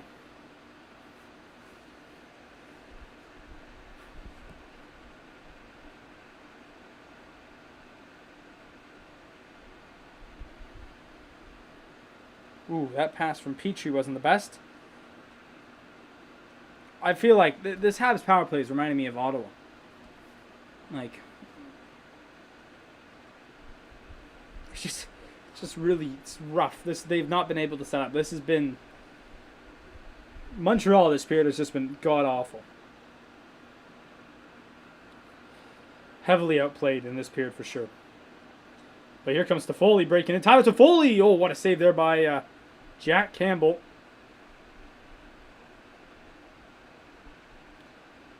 Linesman holding Gallagher out of there. He needs to say, no, Gallagher.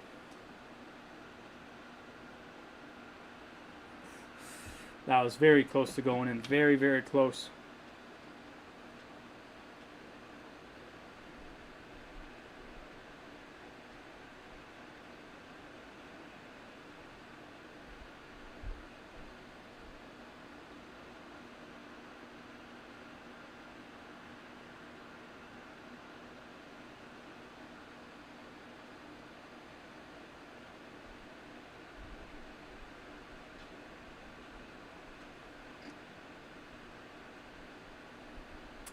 Here, I'm reading an article here from Sportsnet. Oh, there's a chance. How did Armia miss that? I was going to read an article, but maybe not. Hang on. Leafs still pressing. Jack Campbell makes a save. 3:26 remaining. So here's the latest news from John Tavares, okay? He has been transported to a local hospital after the incidental collision with Corey Perry.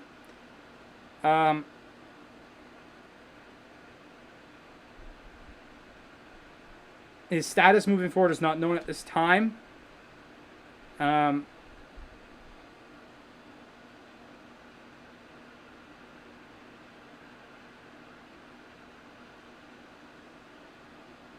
so they all we know is that he's been rushed back again. Are you Stuart? Probably not here. Stuart's not here. So John Tavares has been moved to a hospital. So John Tavares will not be returning tonight, okay? John Tavares will not be returning tonight after that horrific incident in the first period. And if he's back at some point in this series, I'll be stunned. Leafs power play is now, or not Leafs, Habs power play is now over. Nylander and Wayne Simmons on a 2-on-1. Or Matthews, sorry. I see the top of the 3 and the 4, and I just see Wayne Simmons. I'm sorry. So we got 3 minutes left here in this period. Here comes Tyler Toffoli. That shot gets deflected and out of play. So it should be the face-off in Montreal zone here.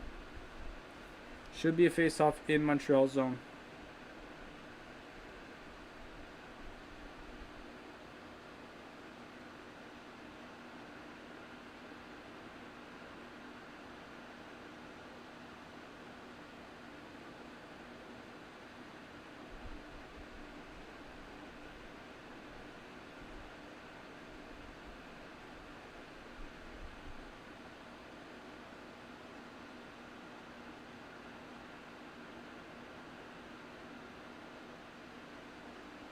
Oh, I didn't know they had this. Sorry, I'm looking on my phone for like maps for some reason. I don't know. I just found this found this thing about how you could use. So now the shots have kind of ramped up since our last check. The Leafs are on side there. 2:20 left in the period. So being from Toronto, I would probably say the nearest closest hospital is the General. So he's probably been transported to the General. Let me sit up here a bit. The Habs will dump it in here. As obviously in the second intermission, we will be having our usual stats and news. Ooh, it's a chance for Wayne Simmons, but it was offside there by Toronto. Now why? Why is that? Why is Wayne Simmons going after Corey Perry?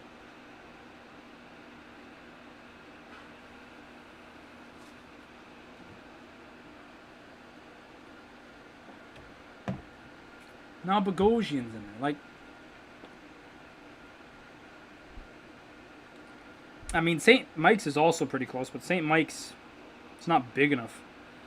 And I probably doubt that St. Mike's Hospital has a brain.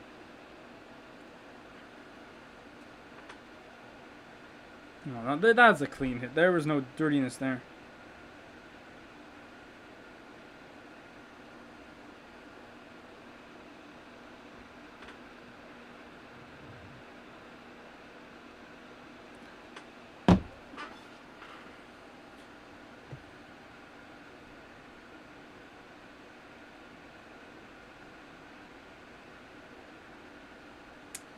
So we're almost nearing the final minute here. We're almost down to 1:30. Shot on. Carey Price makes an easy save, and we move. So I have to sit back. Tokyo Olympics are coming up. Forgot about that. I don't know if I'll be able to do anything for it because it'll be during the. It will be during the summer. Or in the summer, obviously, in the day. So I don't know how much I'll be able to do of the Tokyo Olympics. That's if there's anything watch-along worthy. Maybe the soccer, but that's I gotta look at the schedule for it all. But my point is that I don't know if I'll be able to do much watch-alongs for the Olympics. Sean and Carey Price makes another save. Carey Price has been stellar net for the Habs tonight. Has 1:06 left in this period. I am just wiping sweat off my forehead here. This has absolutely been terrible.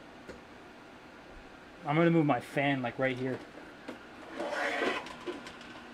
How about this? Now it's really like, look at the mic is picking it up mad. Okay, I'll move it out the way. Where's the thing?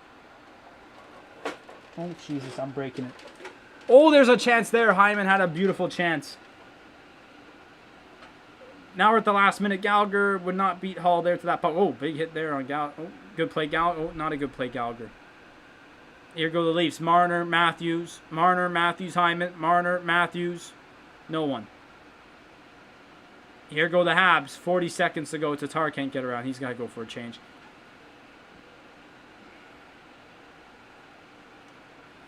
That passes in. It's Matthews. Matthews swings it back for Hyman. That doesn't work, and he loses the puck here. And let's see what he does. That took way too long, Suzuki. I don't know what he thought was going to get around Matthews there.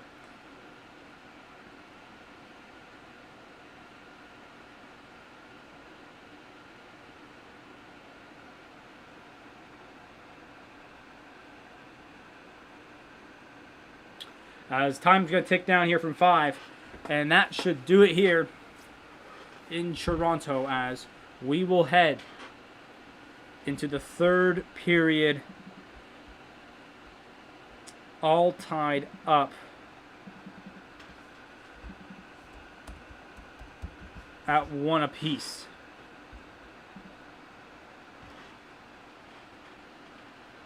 You know what I will do? I know I'm in the stream, so I'm going to lose lots of frames here in just a moment.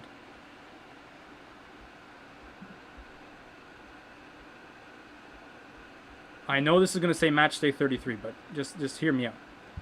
Hear me out on this one, okay?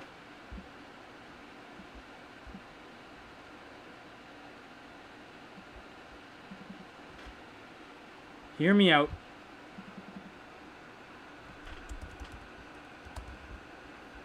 There we go.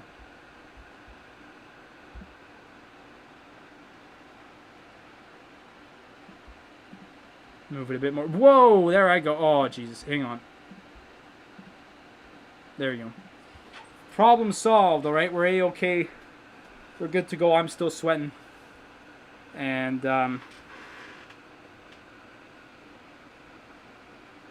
we're all good there. So there it is. So there we go.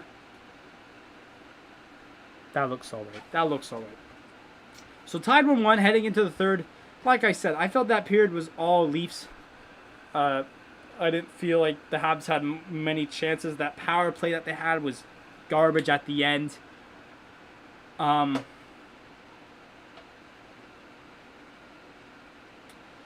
I just felt the Leafs had more of that. But funny enough, that's just more possession-wise. If we're talking about puck possession, it was probably all Leafs. But if we're talking about just overall shots, it was pretty dang even.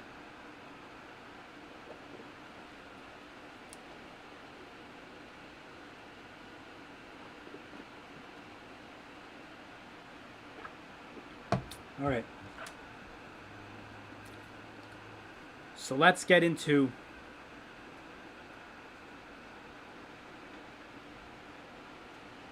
the intermission stats here. So for those who missed it, John Tavares has left the game. So John Tavares will not be coming back to tonight's game. He has gone to the hospital. So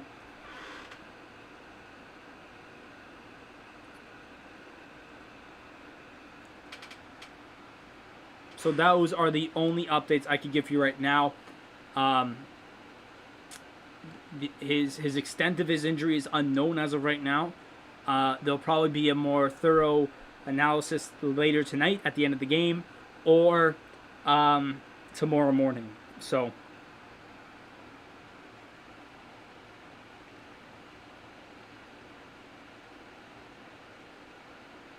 all we know is that Tavares has left. He's not coming back tonight whatsoever. All right, not the rest of the game. So the lone goal in that period came 4.5 minutes in from William Nylander. Morgan Rielly and Justin Holl got the assist. I forgot to say that Josh Anderson's goal in the first was assisted by Toffoli and Eric Staal. I forgot to mention that. But here in the second, Nylander from Rielly and Holl. Okay. The shots were only 8-7 for Toronto. See, you know what I mean when I say boring-ish period. The face-offs is 24-17. Motorcycle. So Toronto came back a bit more in that period, but it's still kind of it's close, but it's still a bit whack. Power plays, both teams are now 0 for 2 on the game, so power plays have been kind of a weird spot in this game, that's for sure.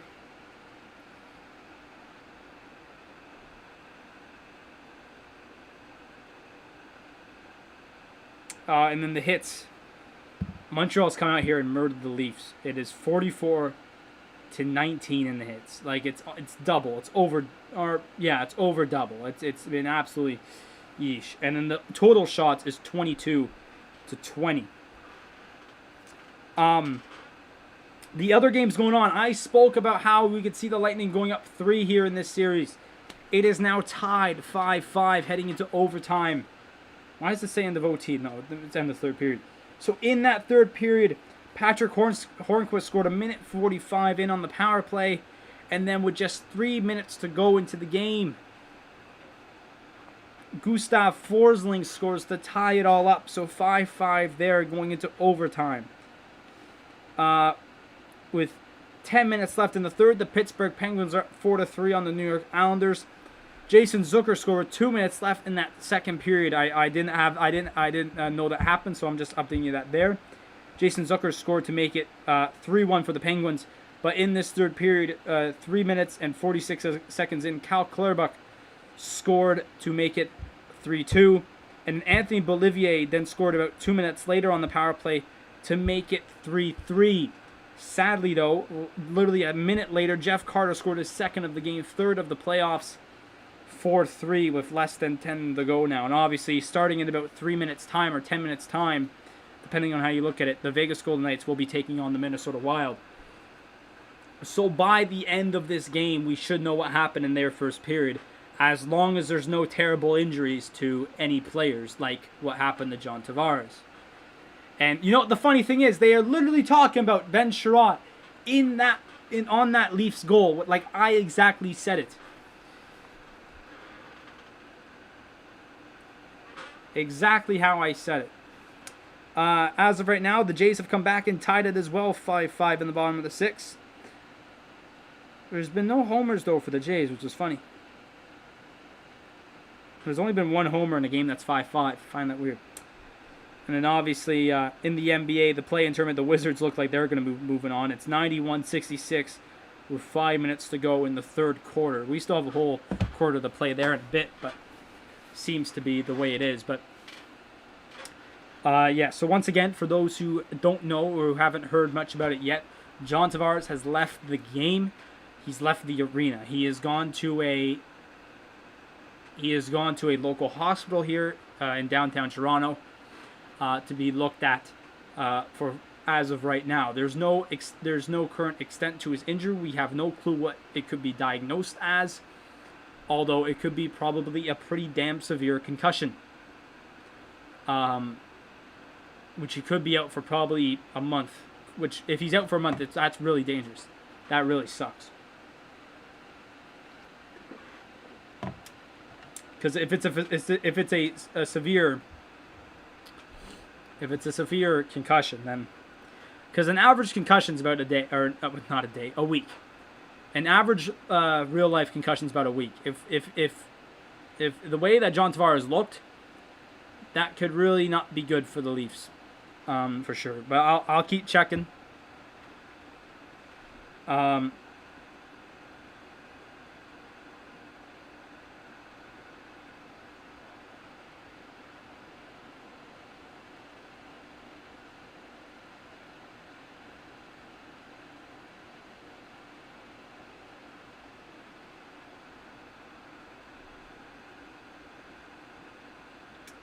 I'm still trying to see here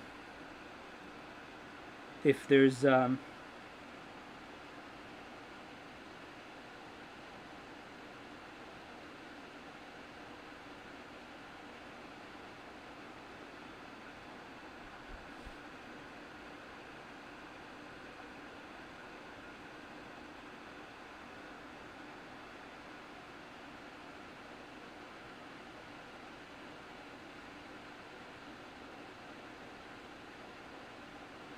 doesn't seem like there's much.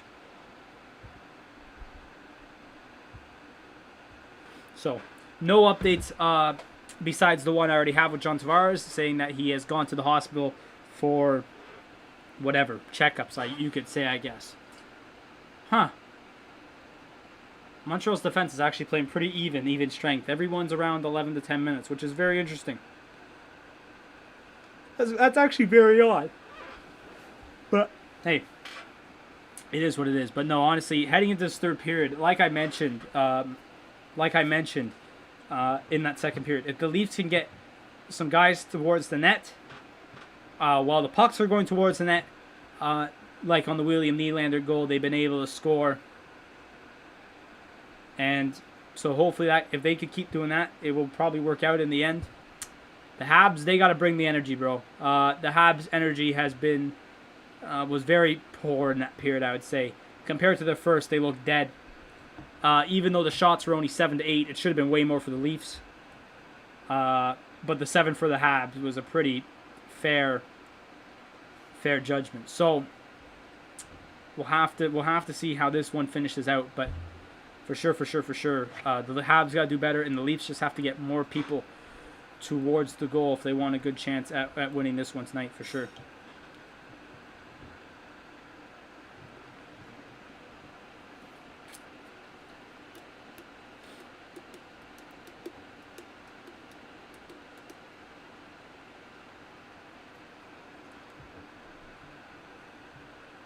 This commercial's weird, man.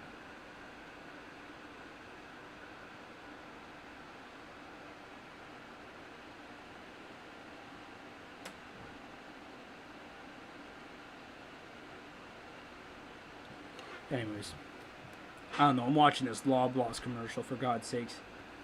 But no, honestly, this will have a good finish. Although the whole overall meaning of tonight has gone out the window.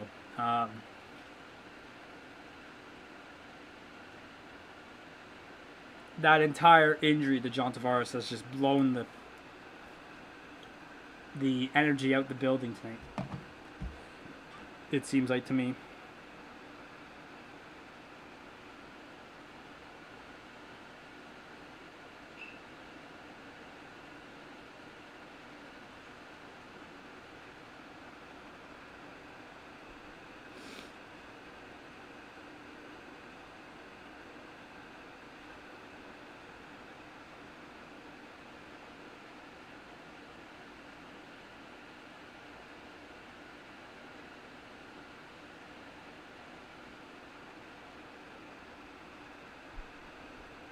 Watching Leafs game with Steve Dangle stealing my thunder here. I'm not really happy about that, to be honest with you.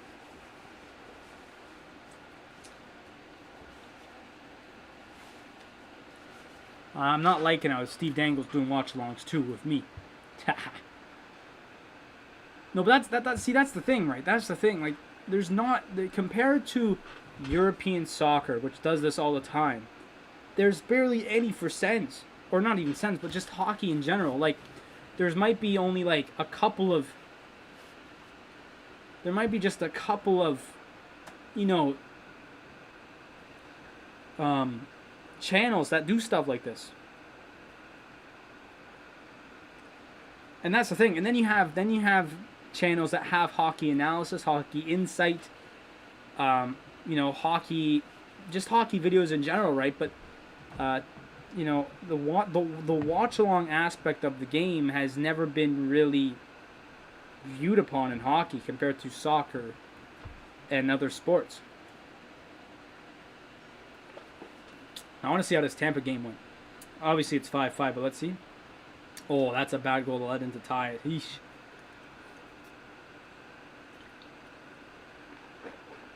All right, I'm going to go to the bathroom. Oh, my God, there's a line brawl here.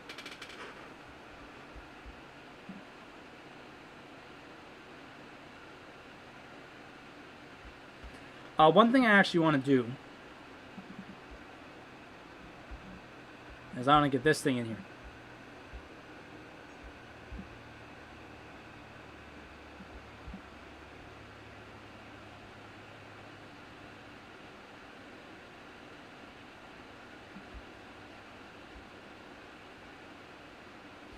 I want to get that in there, and there we go. So there we go. Click there. All right, so I'm going to be back in just a moment, and I'm going to go to the bathroom, and that's basically it. So I'll be back in just 1 second.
I'm actually sorry for anyone who had to hear that. There was just like two motorcycles that just zoomed on by. Like that was so loud, I heard it in the bathroom. And like I could never hear things from the bathroom. Let me turn this off. No, off, please. There. So yeah, coming back into this third period, Leafs just got to get more pucks and guys to the net, and they will score. Habs just got to bring the energy. It's plain and simple. Plain and simple heading into this third. But will definitely be an interesting finish here.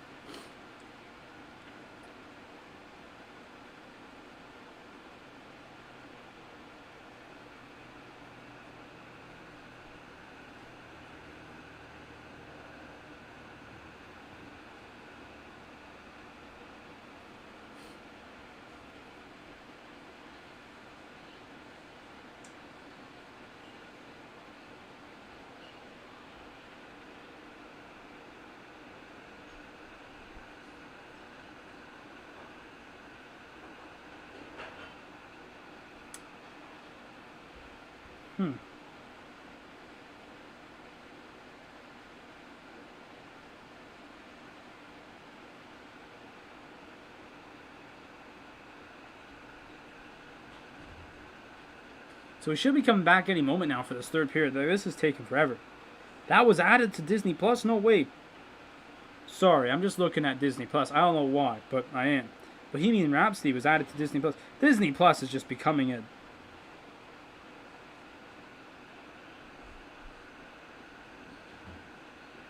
absolute behemoth of a... So here we go, back for the third period.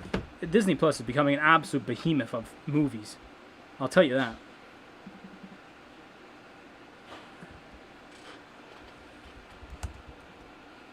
Well.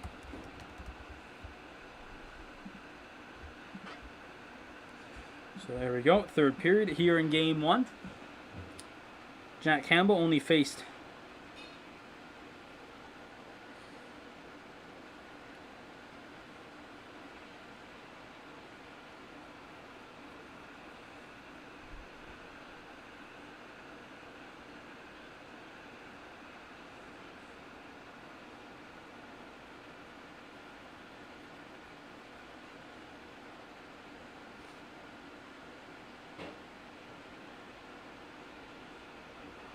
So here we go. We're almost ready to go. My hair is becoming very, very upwards. That's all I can tell you. Look at look at that.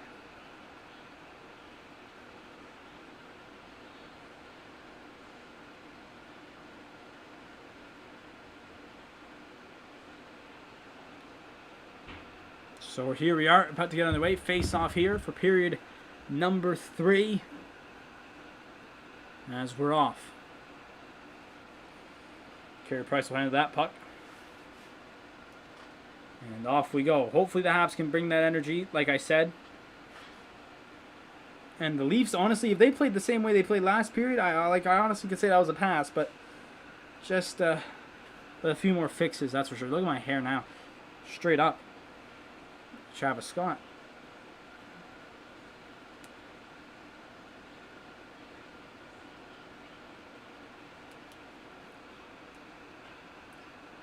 The Leafs are going to try to get in here. Tyler Toffoli, I think he had like 1 or 2 good chances, and that penalty as well. But besides that, he's been very, very quiet. Hasn't been his night. He needs the likes of Cole Caulfield with him right now. That's what he needs.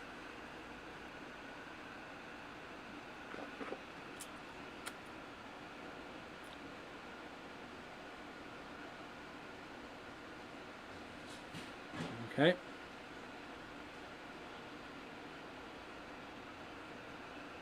Oh, turnover here.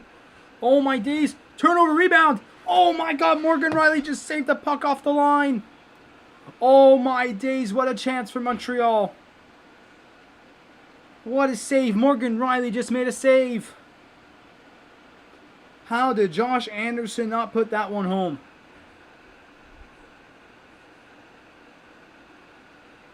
Oh, what a play by Morgan Riley.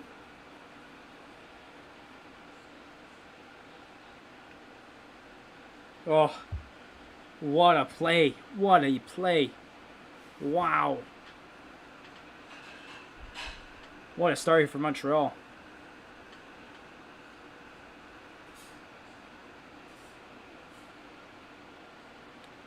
Paul Byron did not win that face-off, that's for sure.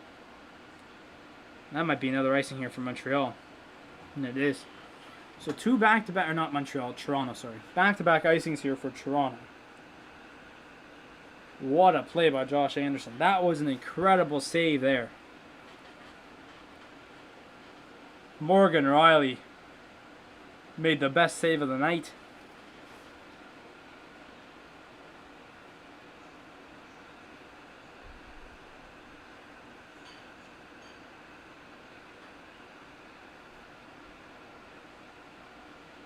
And that puck gets shot in, but it goes all the way out.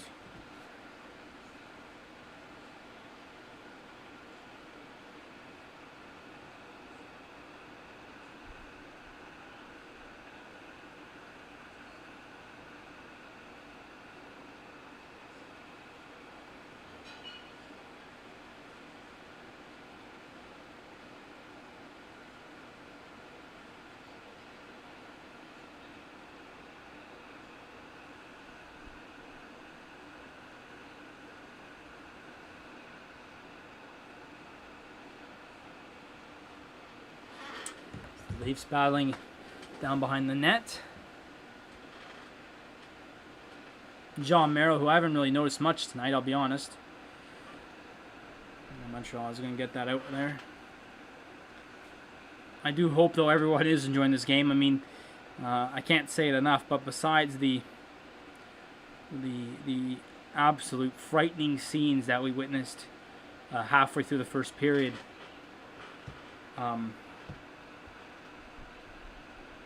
it was tough, man.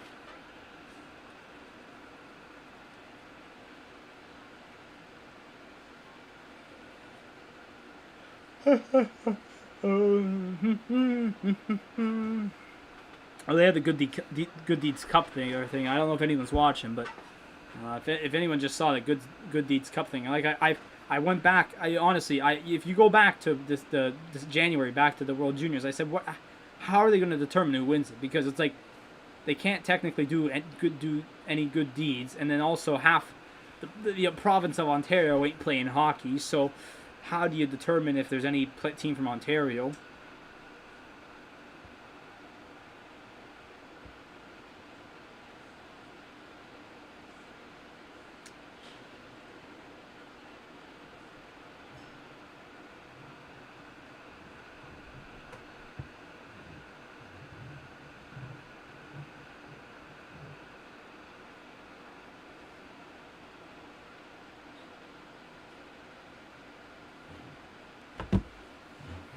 Habs won that draw there. Petrie shot. Easy blocker save for Campbell. They kept it in and out of play. There's going to be a power play here coming up. And that's Mitch Marner. Mitch Marner's going off. So one of their top penalty killers is going off on a delay of game. Mitch Marner heading out. He was just trying to chip the puck out of the zone, but got it at the wrong angle, and it goes over to the net. And there's no arguing that one. The ref was right there again. He knew it too. He tried to argue it, but deep down he knew it.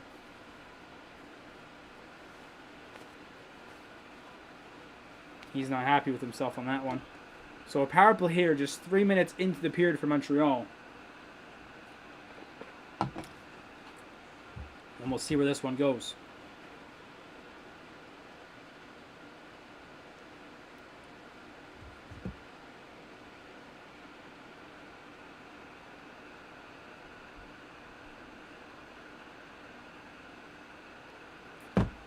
Here comes Petrie. He's going to wind that one in.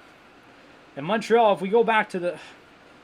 That doesn't work. Let's go back to second period. Montreal had a terrible, terrible second power play in that period. They couldn't get anything really going. Their first one in that period was way better, but...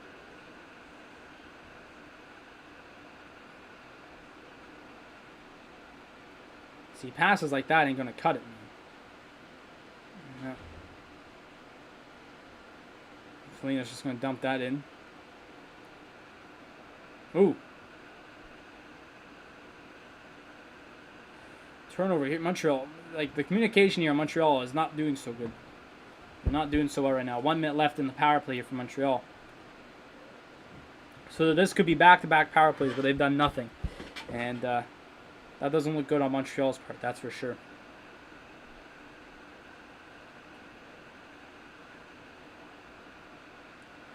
I don't even know what that play was. I don't even know what that was.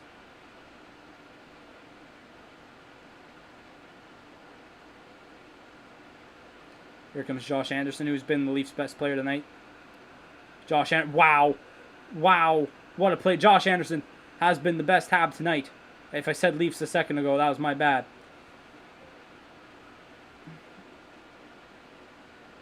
Shea Weber going to wire and clap it, and in goes the puck right into the breadbasket of Jack Campbell. Gotta cool off here, get my air in. But man, oh man.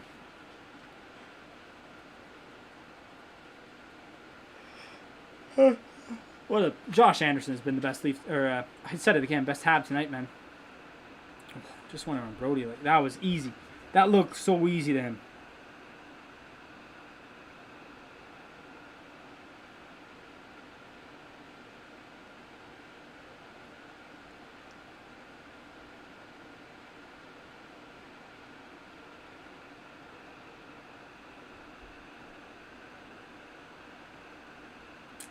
And here's another clap bomb from Weber off the blocker of Campbell. And oh my.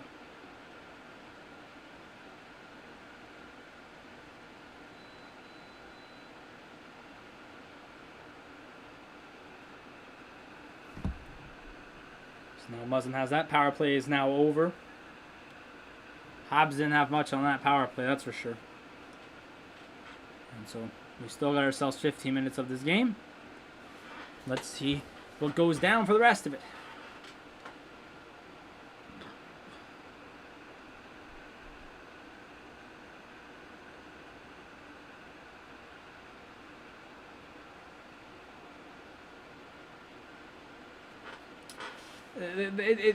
To me, honestly, it seems like Montreal is just guessing where their teammates are. Like, there's not much. Yeah, see, there's a play right there. Oh, Austin Matthews almost had this wonder tip. 14-26. Like Montreal is just thinking of where their players are. They're not looking. Most of their passes here are really just. It's like they're guessing of where the players are, and it's not how that works. Like, Edmonton had a clear pass there to at least one of the wingers, and he wrapped it around the other way. We have over as many shots that we had in this period as we did 10 minutes into the last period. So, we're doing good.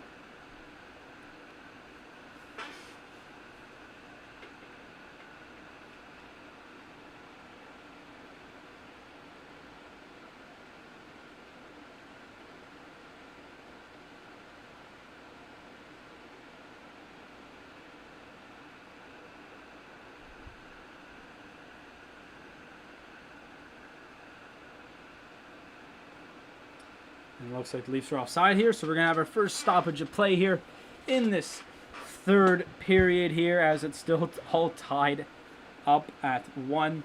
Apparently the CN Tower is currently purple. I'll go check that. Double check. Actually, you know what? It kind of is, but that was a really bright purple. They had that saturation up on that camera to 100. There's that GSP. So, we're in for a good finish here. There's been good chances on either end. But like I said, Montreal just seems to be making passes to wherever they could find them, or wherever they think they are. They gotta, their breakout passes and their break-in passes, they have to start keeping their head up and looking at where they're going. They just look like they're passing to a random place. It doesn't look like they're passing to a team or the teammate at all. That's what I found about Montreal. That's what I find about Montreal right now.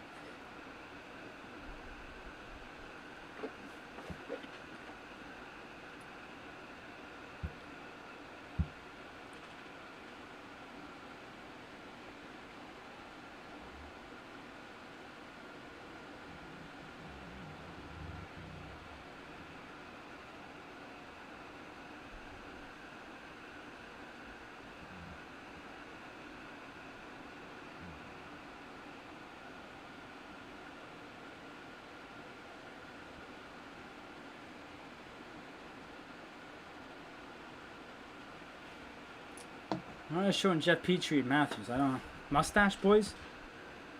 I don't get it. I don't get it. Oh, you could show everyone wearing a mustache right now in the Habs. Like, honestly.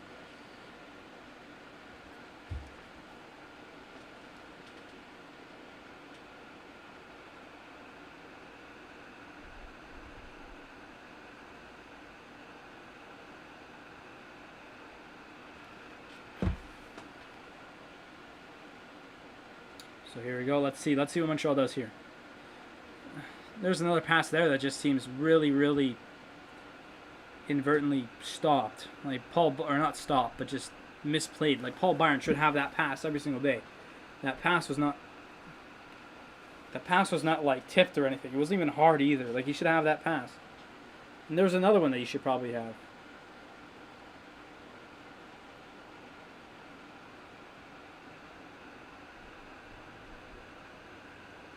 And here comes Matthews, shot on, tried to go in the 5-hole area.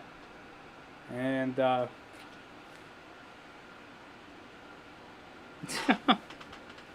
Stuart. You and Audrey, Stuart, I mean, she's probably in bed now, but you and Audrey were just peeping back and forth. It was hilarious. Like, when you left, she showed up. Like, that was funny.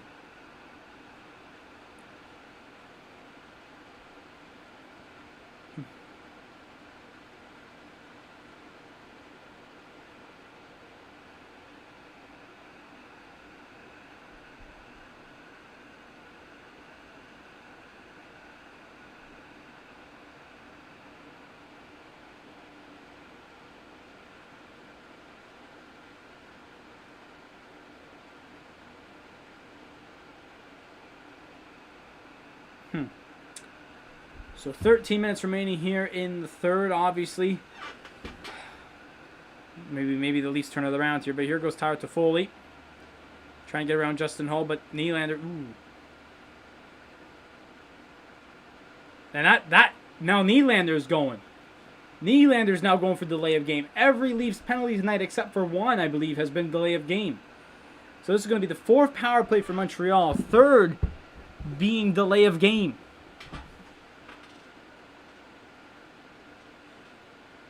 Tyler Toffoli's trying to get around Justin Hull here. I would have called interference because I don't know what Hull doing there. And then Nylander just shoves it out.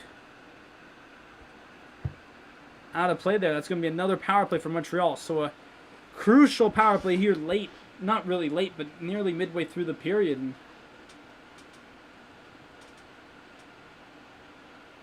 this could be really big for the Habs if this goes their way.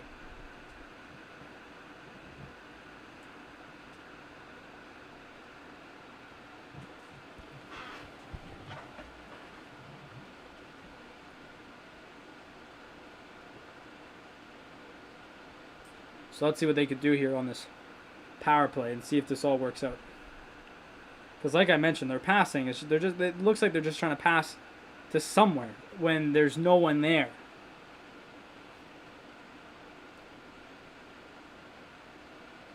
Here goes Gallagher. Once again, they just get stopped.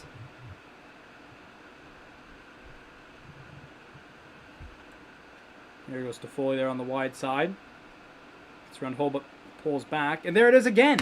Another pass that's just been horrendous. Montreal's making me angry. Montreal's making Ottawa's power play look good. I'd also like to point out, as I was looking on Twitter during the last commercial break, Jake Evans is not on the bench for Montreal, so he has appeared to not be on the bench, or he is not on the bench here. There's a play in front, and no one's there. Oh, well, no, people were there, but no one was there at the point. This Montreal power play has been break in, lose the puck, and break out. If Montreal scores on this power play, God almighty.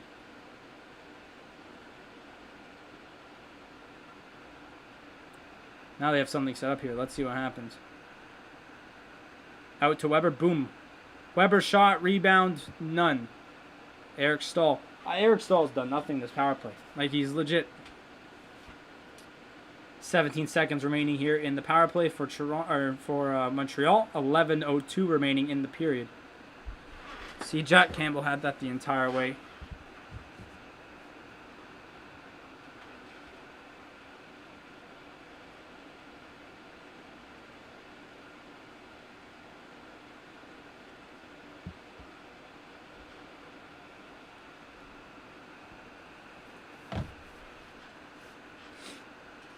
So 17 seconds left. Montreal does not win the draw there, and that will go off the ref.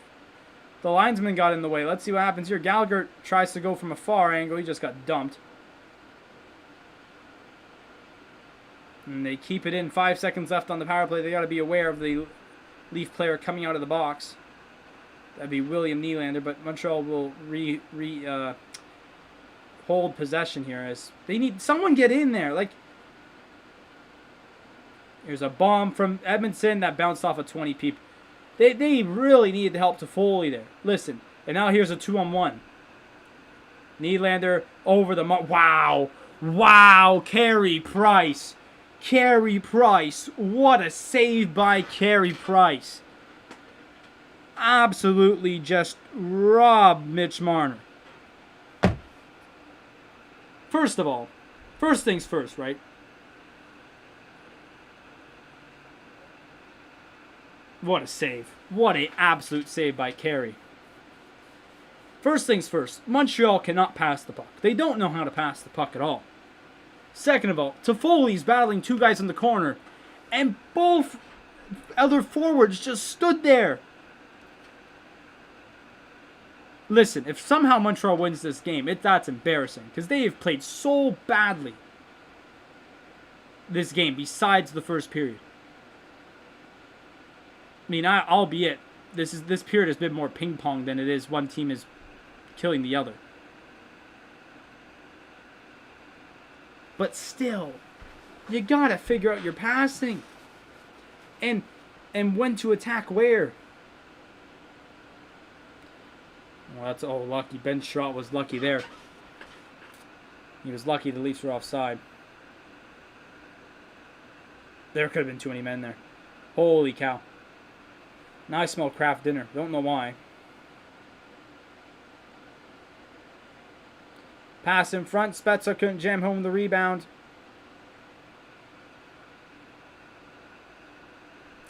Look at Josh Anderson battling here with Morgan Riley.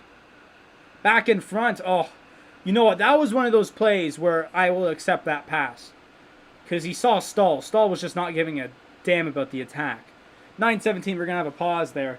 What a save by Carey Price on Mitch Marner here. What an absolute robbing.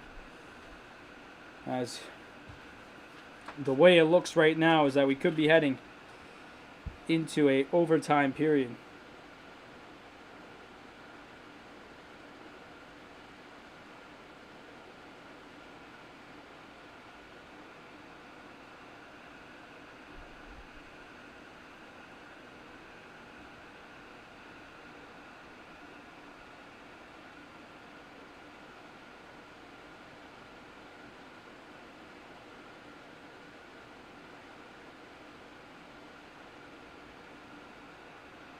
But, tell you what.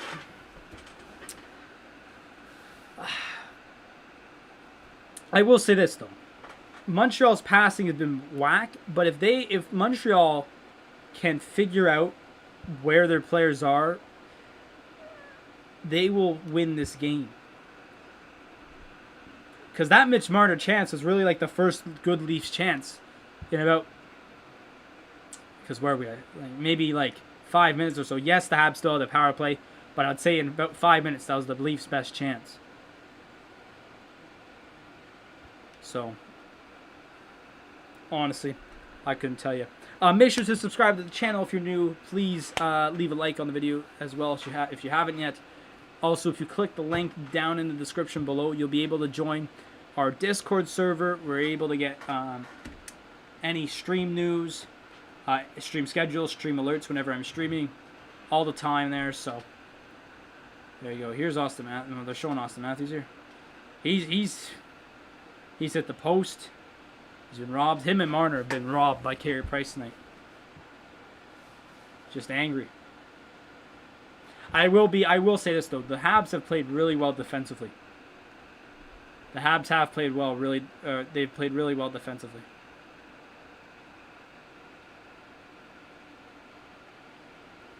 So that's there. But 9:17 remaining here in the first period. They're showing these advanced analytics. I want to see this.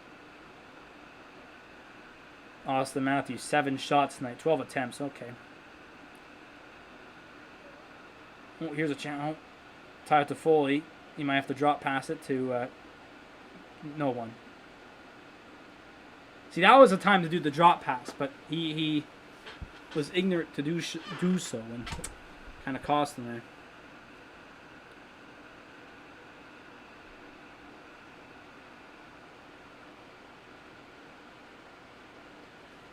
Here's Suzuki. Suzuki's shot gets deflected and out of play. 8:44 remaining now.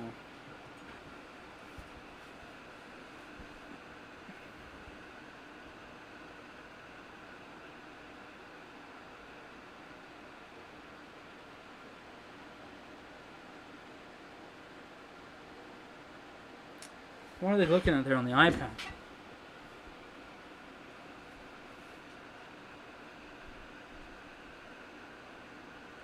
They look pretty invested there into the iPad there, the Habs. I don't know.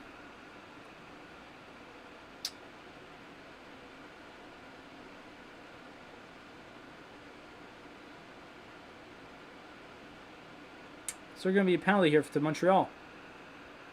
Seems like Gallagher's going off here. I got to check my stream here, just make sure it's live. Yeah, it is.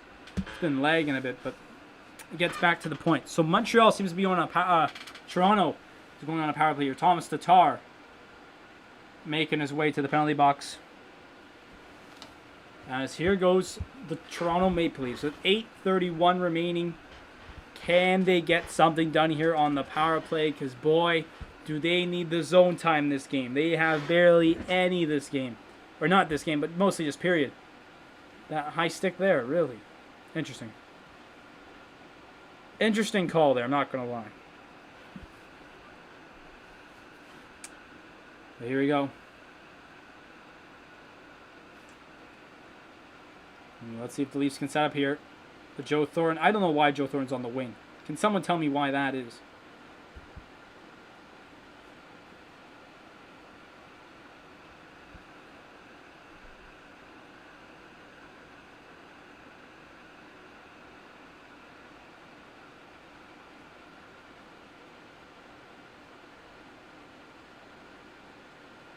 So here we go, down to 8 minutes left in the game. 1:30 in the power play time.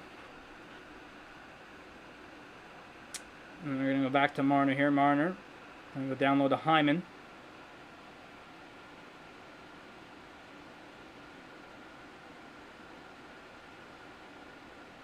As they rip it around and they'll get it out. Montreal's had a good PK here.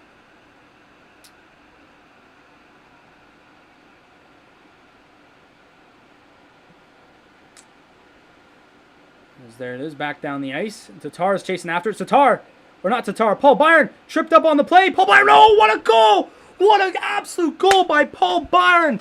And he gives the Montreal Canadiens the 2-1 lead with 7:16 to go.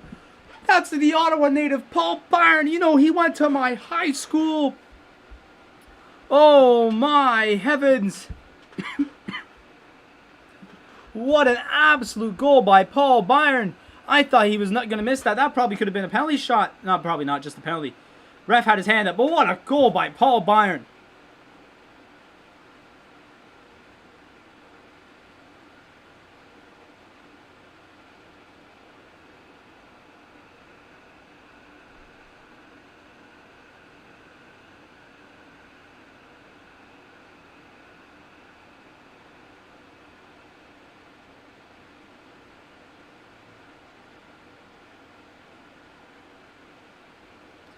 What a goal by Paul Byron. Holy cow. And the Montreal Canadiens have the lead with 7:16 remaining. And Thomas Tatar.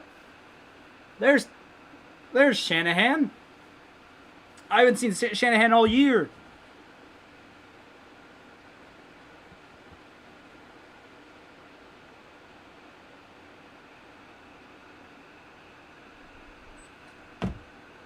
So the Leafs still have around 25. Well, they did, but now it's 20 seconds left on the power play. Let's see if they can get anything going here. But holy cow.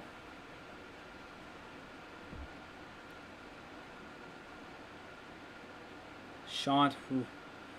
So with 6:30 to go, that will end the Leafs power play. Montreal has the 2-1 lead. For those who just missed it, Paul Byron. No shots for the Leafs on that power play.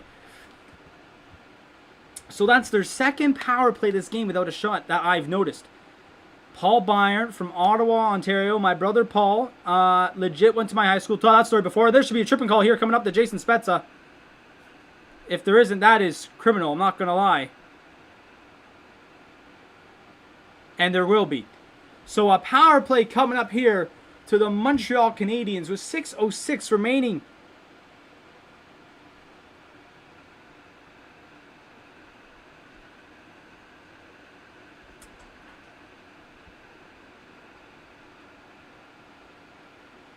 So he trips up Shea Weber.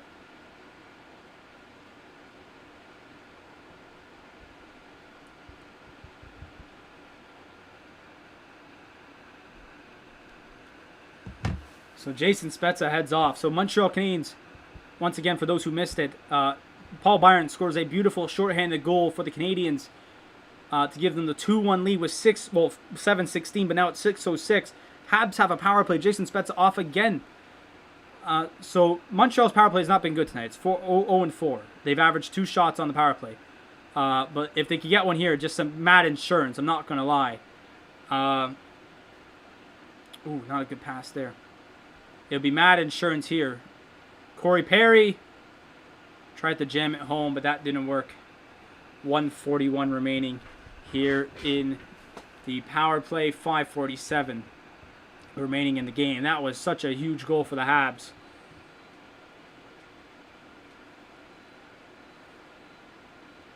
Here's the Corey Perry chance. Just kind of shot it into his red basket there. We're going to go back to Suzuki. Down low to Foley. That's not the pass I'd make. Deflected out. Face off back would be in the Toronto zone there.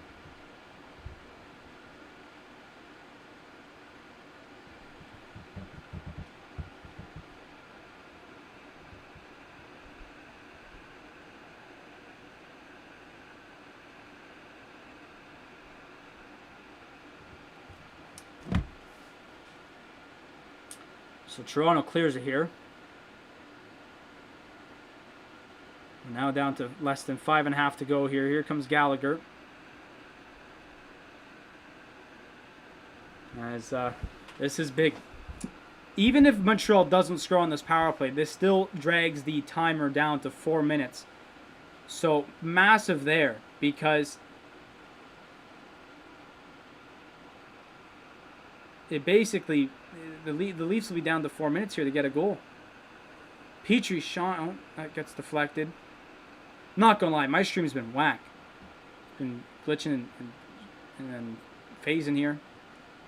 Here's a banger. Oh, Shea Weber with the bang shot, and Jack Campbell makes an incredible glove save. 4:45 remaining here in the third.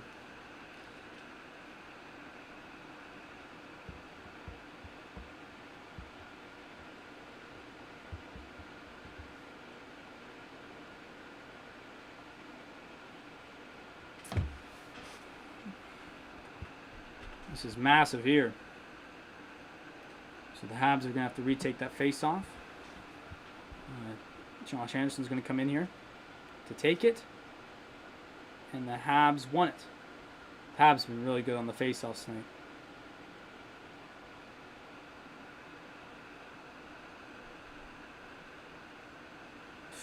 Pass over there to Joel Edmondson. He'll wind up, go down low. Josh Anderson. Oh! Josh Anderson just missed the net, not by much. And here's a shot from, oh, I would have shot that there if I was Edmondson. I'm not going to lie. Ben Sherratt with the shot. Ooh, that gets tipped. Foley on his knees. Oh, good play to Anderson there. Holy cow. I'm not going to lie. Although Tyler Toffoli's first period was kind of meh. Whoa! Thomas Tatar stick just blew up as the power play expires. So 4:06 remaining now here. 3 shots on the power play for Montreal. This game is coming down to a wire, but a giveaway here. Once again, there's another stupid pass by I swear Joel Edmondson does not know how to do a breakout. Oh, nice hit there. So here comes Philippe Deneau. I'll just dump it in, yeah. Thoughts on Peter Crouch's new loan at Delhi? He had to go, man. Crouch was in the mud, bro. Oh! Carey Price will let that one go. Keep the play going. 3:30 remaining. That's going to rim around the ice. Hyman does keep it in. He goes down. There will be a power play coming up here to Toronto. Toronto going on the power play with 3:18. A dangerous play there by Philippe Deneau. Dangerous times here for Montreal.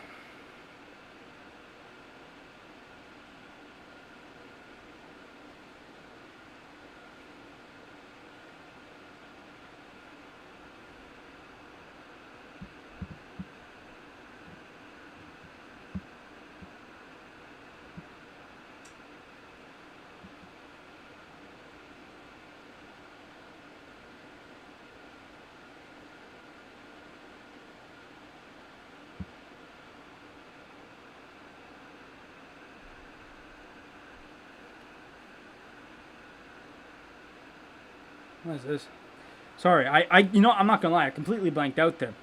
So, tripping penalty here to Philippe Deneau.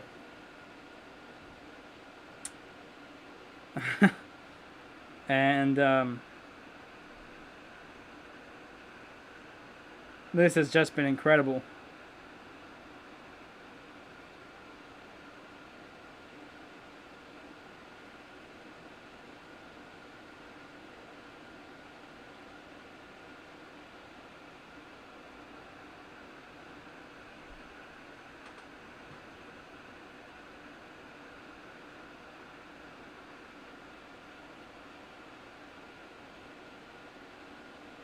Huh.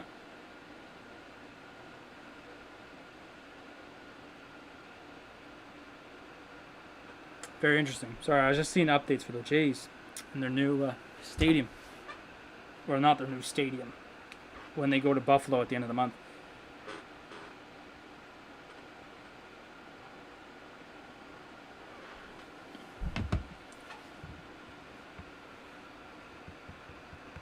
So here we go. Power play for Toronto. Oh, you know what? That kind of makes good sense. If Carey Price never, Philippe Deneau actually lost his edge there. He didn't actually like trip Hyman. He just lost his edge. He did trip Hyman, but he kind of lost his edge there, and that's what led to the trip. So Nylander, Matthews, Hyman, Marner, Riley. You cannot ask for a better power play line. I'm not gonna lie. For the Leafs. And Lehkonen, can you win that race? Oh, wow, what a play. That's a play that I'd clap for, I'm not going to lie. That's a play what I'd say good job there for, not going to lie. Good play by Lehkonen, spreading out his body to push the puck away from Matthews. Good play there, but the Leafs got to get going here. So this power play will run around to about 1:15 or so, 1:16, 1:18. Edmondson couldn't get that puck. Or Byron once again. Doing a job. Good job, Ottawa boy, Paul Byron. Just a reminder for everyone, we will be back for we should be back for game number 2 of this series. On Saturday, I will have an update for you if we are or not. We should be. Here's a chance. My stream is absolutely having a lag attack. So Riley's going to carry it around. Into the last minute of the Leafs power play. 2:10 to go here in the third. Marner. Down to Hyman. Hyman's going to try and work around. The puck was floating there for a second. I don't know whatever happened to it. Why is Spets on the power play? Toronto does have an empty net. That's why Spets is on power play. Nylander! What a save by Carey Price. This is a game that Bob Cole will love because he absolutely loved Carey Price. Hyman got knocked down there. He's gingerly getting up.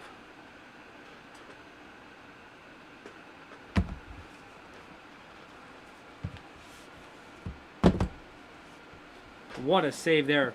Nylander had a perfect shot here in the slot. Bang. What a save by Carey Price. Empty net for Toronto, if for those who missed it.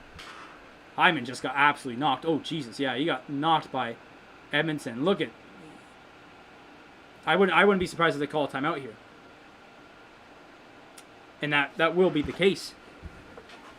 So Toronto timeout here. 1:51 remaining. All Montreal has to do is get it down the ice. You could shoot towards the goal if you wanted to.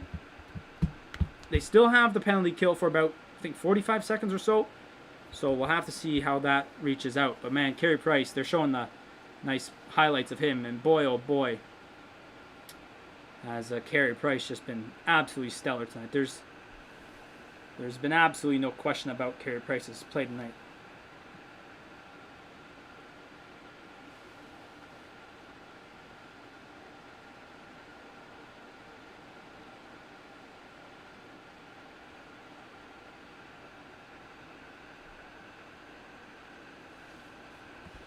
So Jack Campbell is sitting on the bench.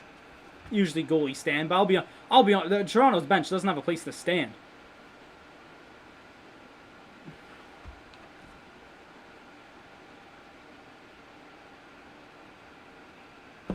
So 33 seconds left on the power play. Toronto does win the draw. Massive. Mitch Marner, one-timer. You know who's in front of the net. But you know who's also in the net? Carey Price.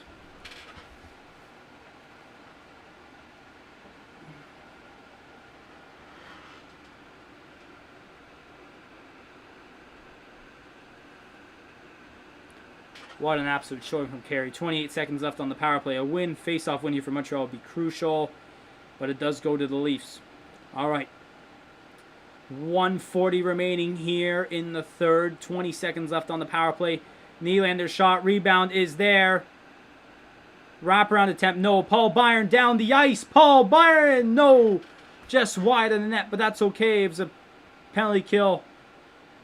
So the Leafs are still alive here. See what happens here. I can't see. My whole stream is lagging. Power play is now over for the Habs. That shot goes around. In front. Habs scrambling. Shot down the ice.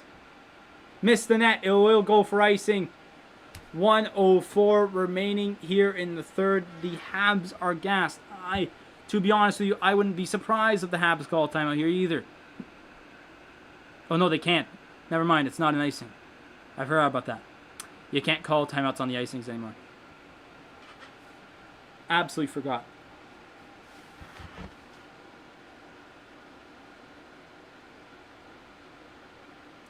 So no timeout. They've now put Foligno on.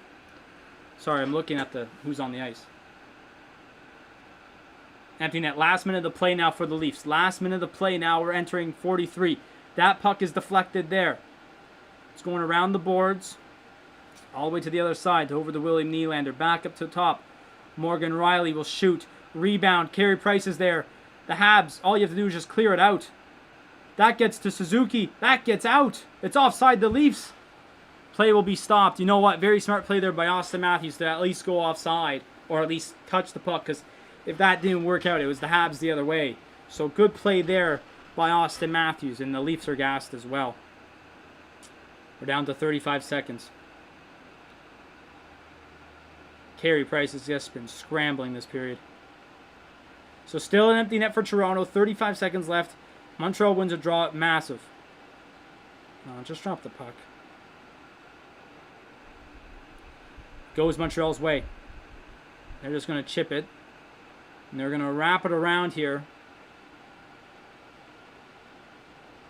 And that goes down. But that was a really smart play. Morgan Rielly picks it up. Now let's see what the Leafs can do here. 20 seconds remaining. Just chip it down again. Do the same thing. 15. That might do it here.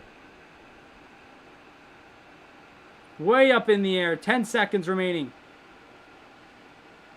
They might throw it towards the goal. 4 seconds. 3. That went out of play. I think that went off the net. 0.9 seconds remaining. That probably will do it. That will probably do it. Depending on where they put this face-off, that will probably do it right here. And we gotta look back at this play. Beautiful play by Paul Byron. Tripped up. Wow, what a play. What an absolute play.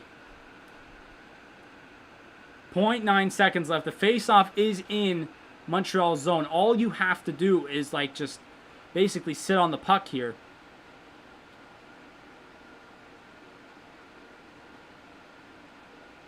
Sheldon Keefe, 2.2 seconds left. So they fixed it up, 2.2 seconds. So never mind, it's 0.9. It's not 0.9, it's 0.2. So they're just going to load up on one side. Don't know why they have Deneau. I'm not so sure about Deneau taking the face off. And wow, maybe they were sure about Deneau taking the face off. Montreal wins game 1. The Montreal Canadiens. Hang on, let's do this properly.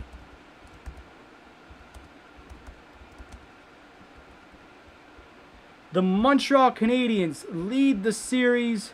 Oh, for Christ's sake, I don't want to move.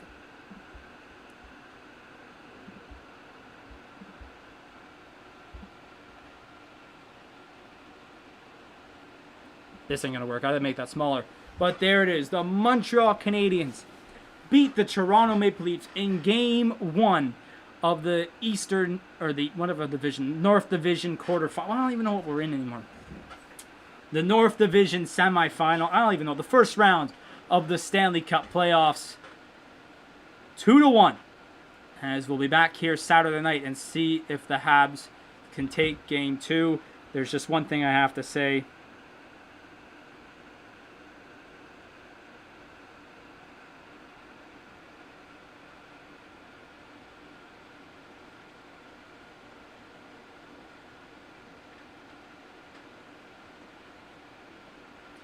As Paul Byron with the goal tended. Let's get this to the end of the game stats here.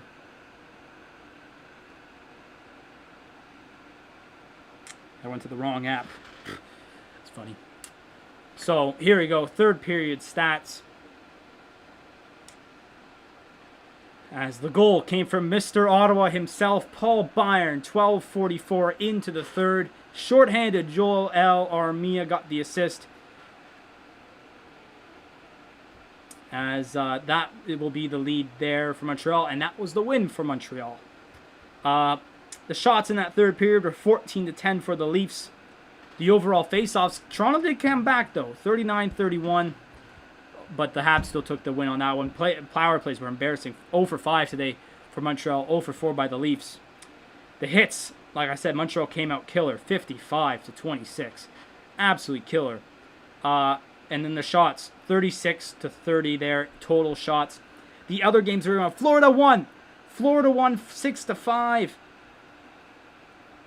Ryan Lomberg gets the overtime winner there. So that series is now 2-1 Tampa Bay. The Penguins won their game 5-4 against the Islanders. In that third period, Cal Clutterbuck scored to tie it once again. But then just 2 minutes later, Brandon Tanev scored to give the Penguins the series lead now. That's also 2-1. At the end of the first period, the Minnesota Wild are up 2-0 on the Vegas Golden Knights. Ryan Hartman scored 2 minutes in.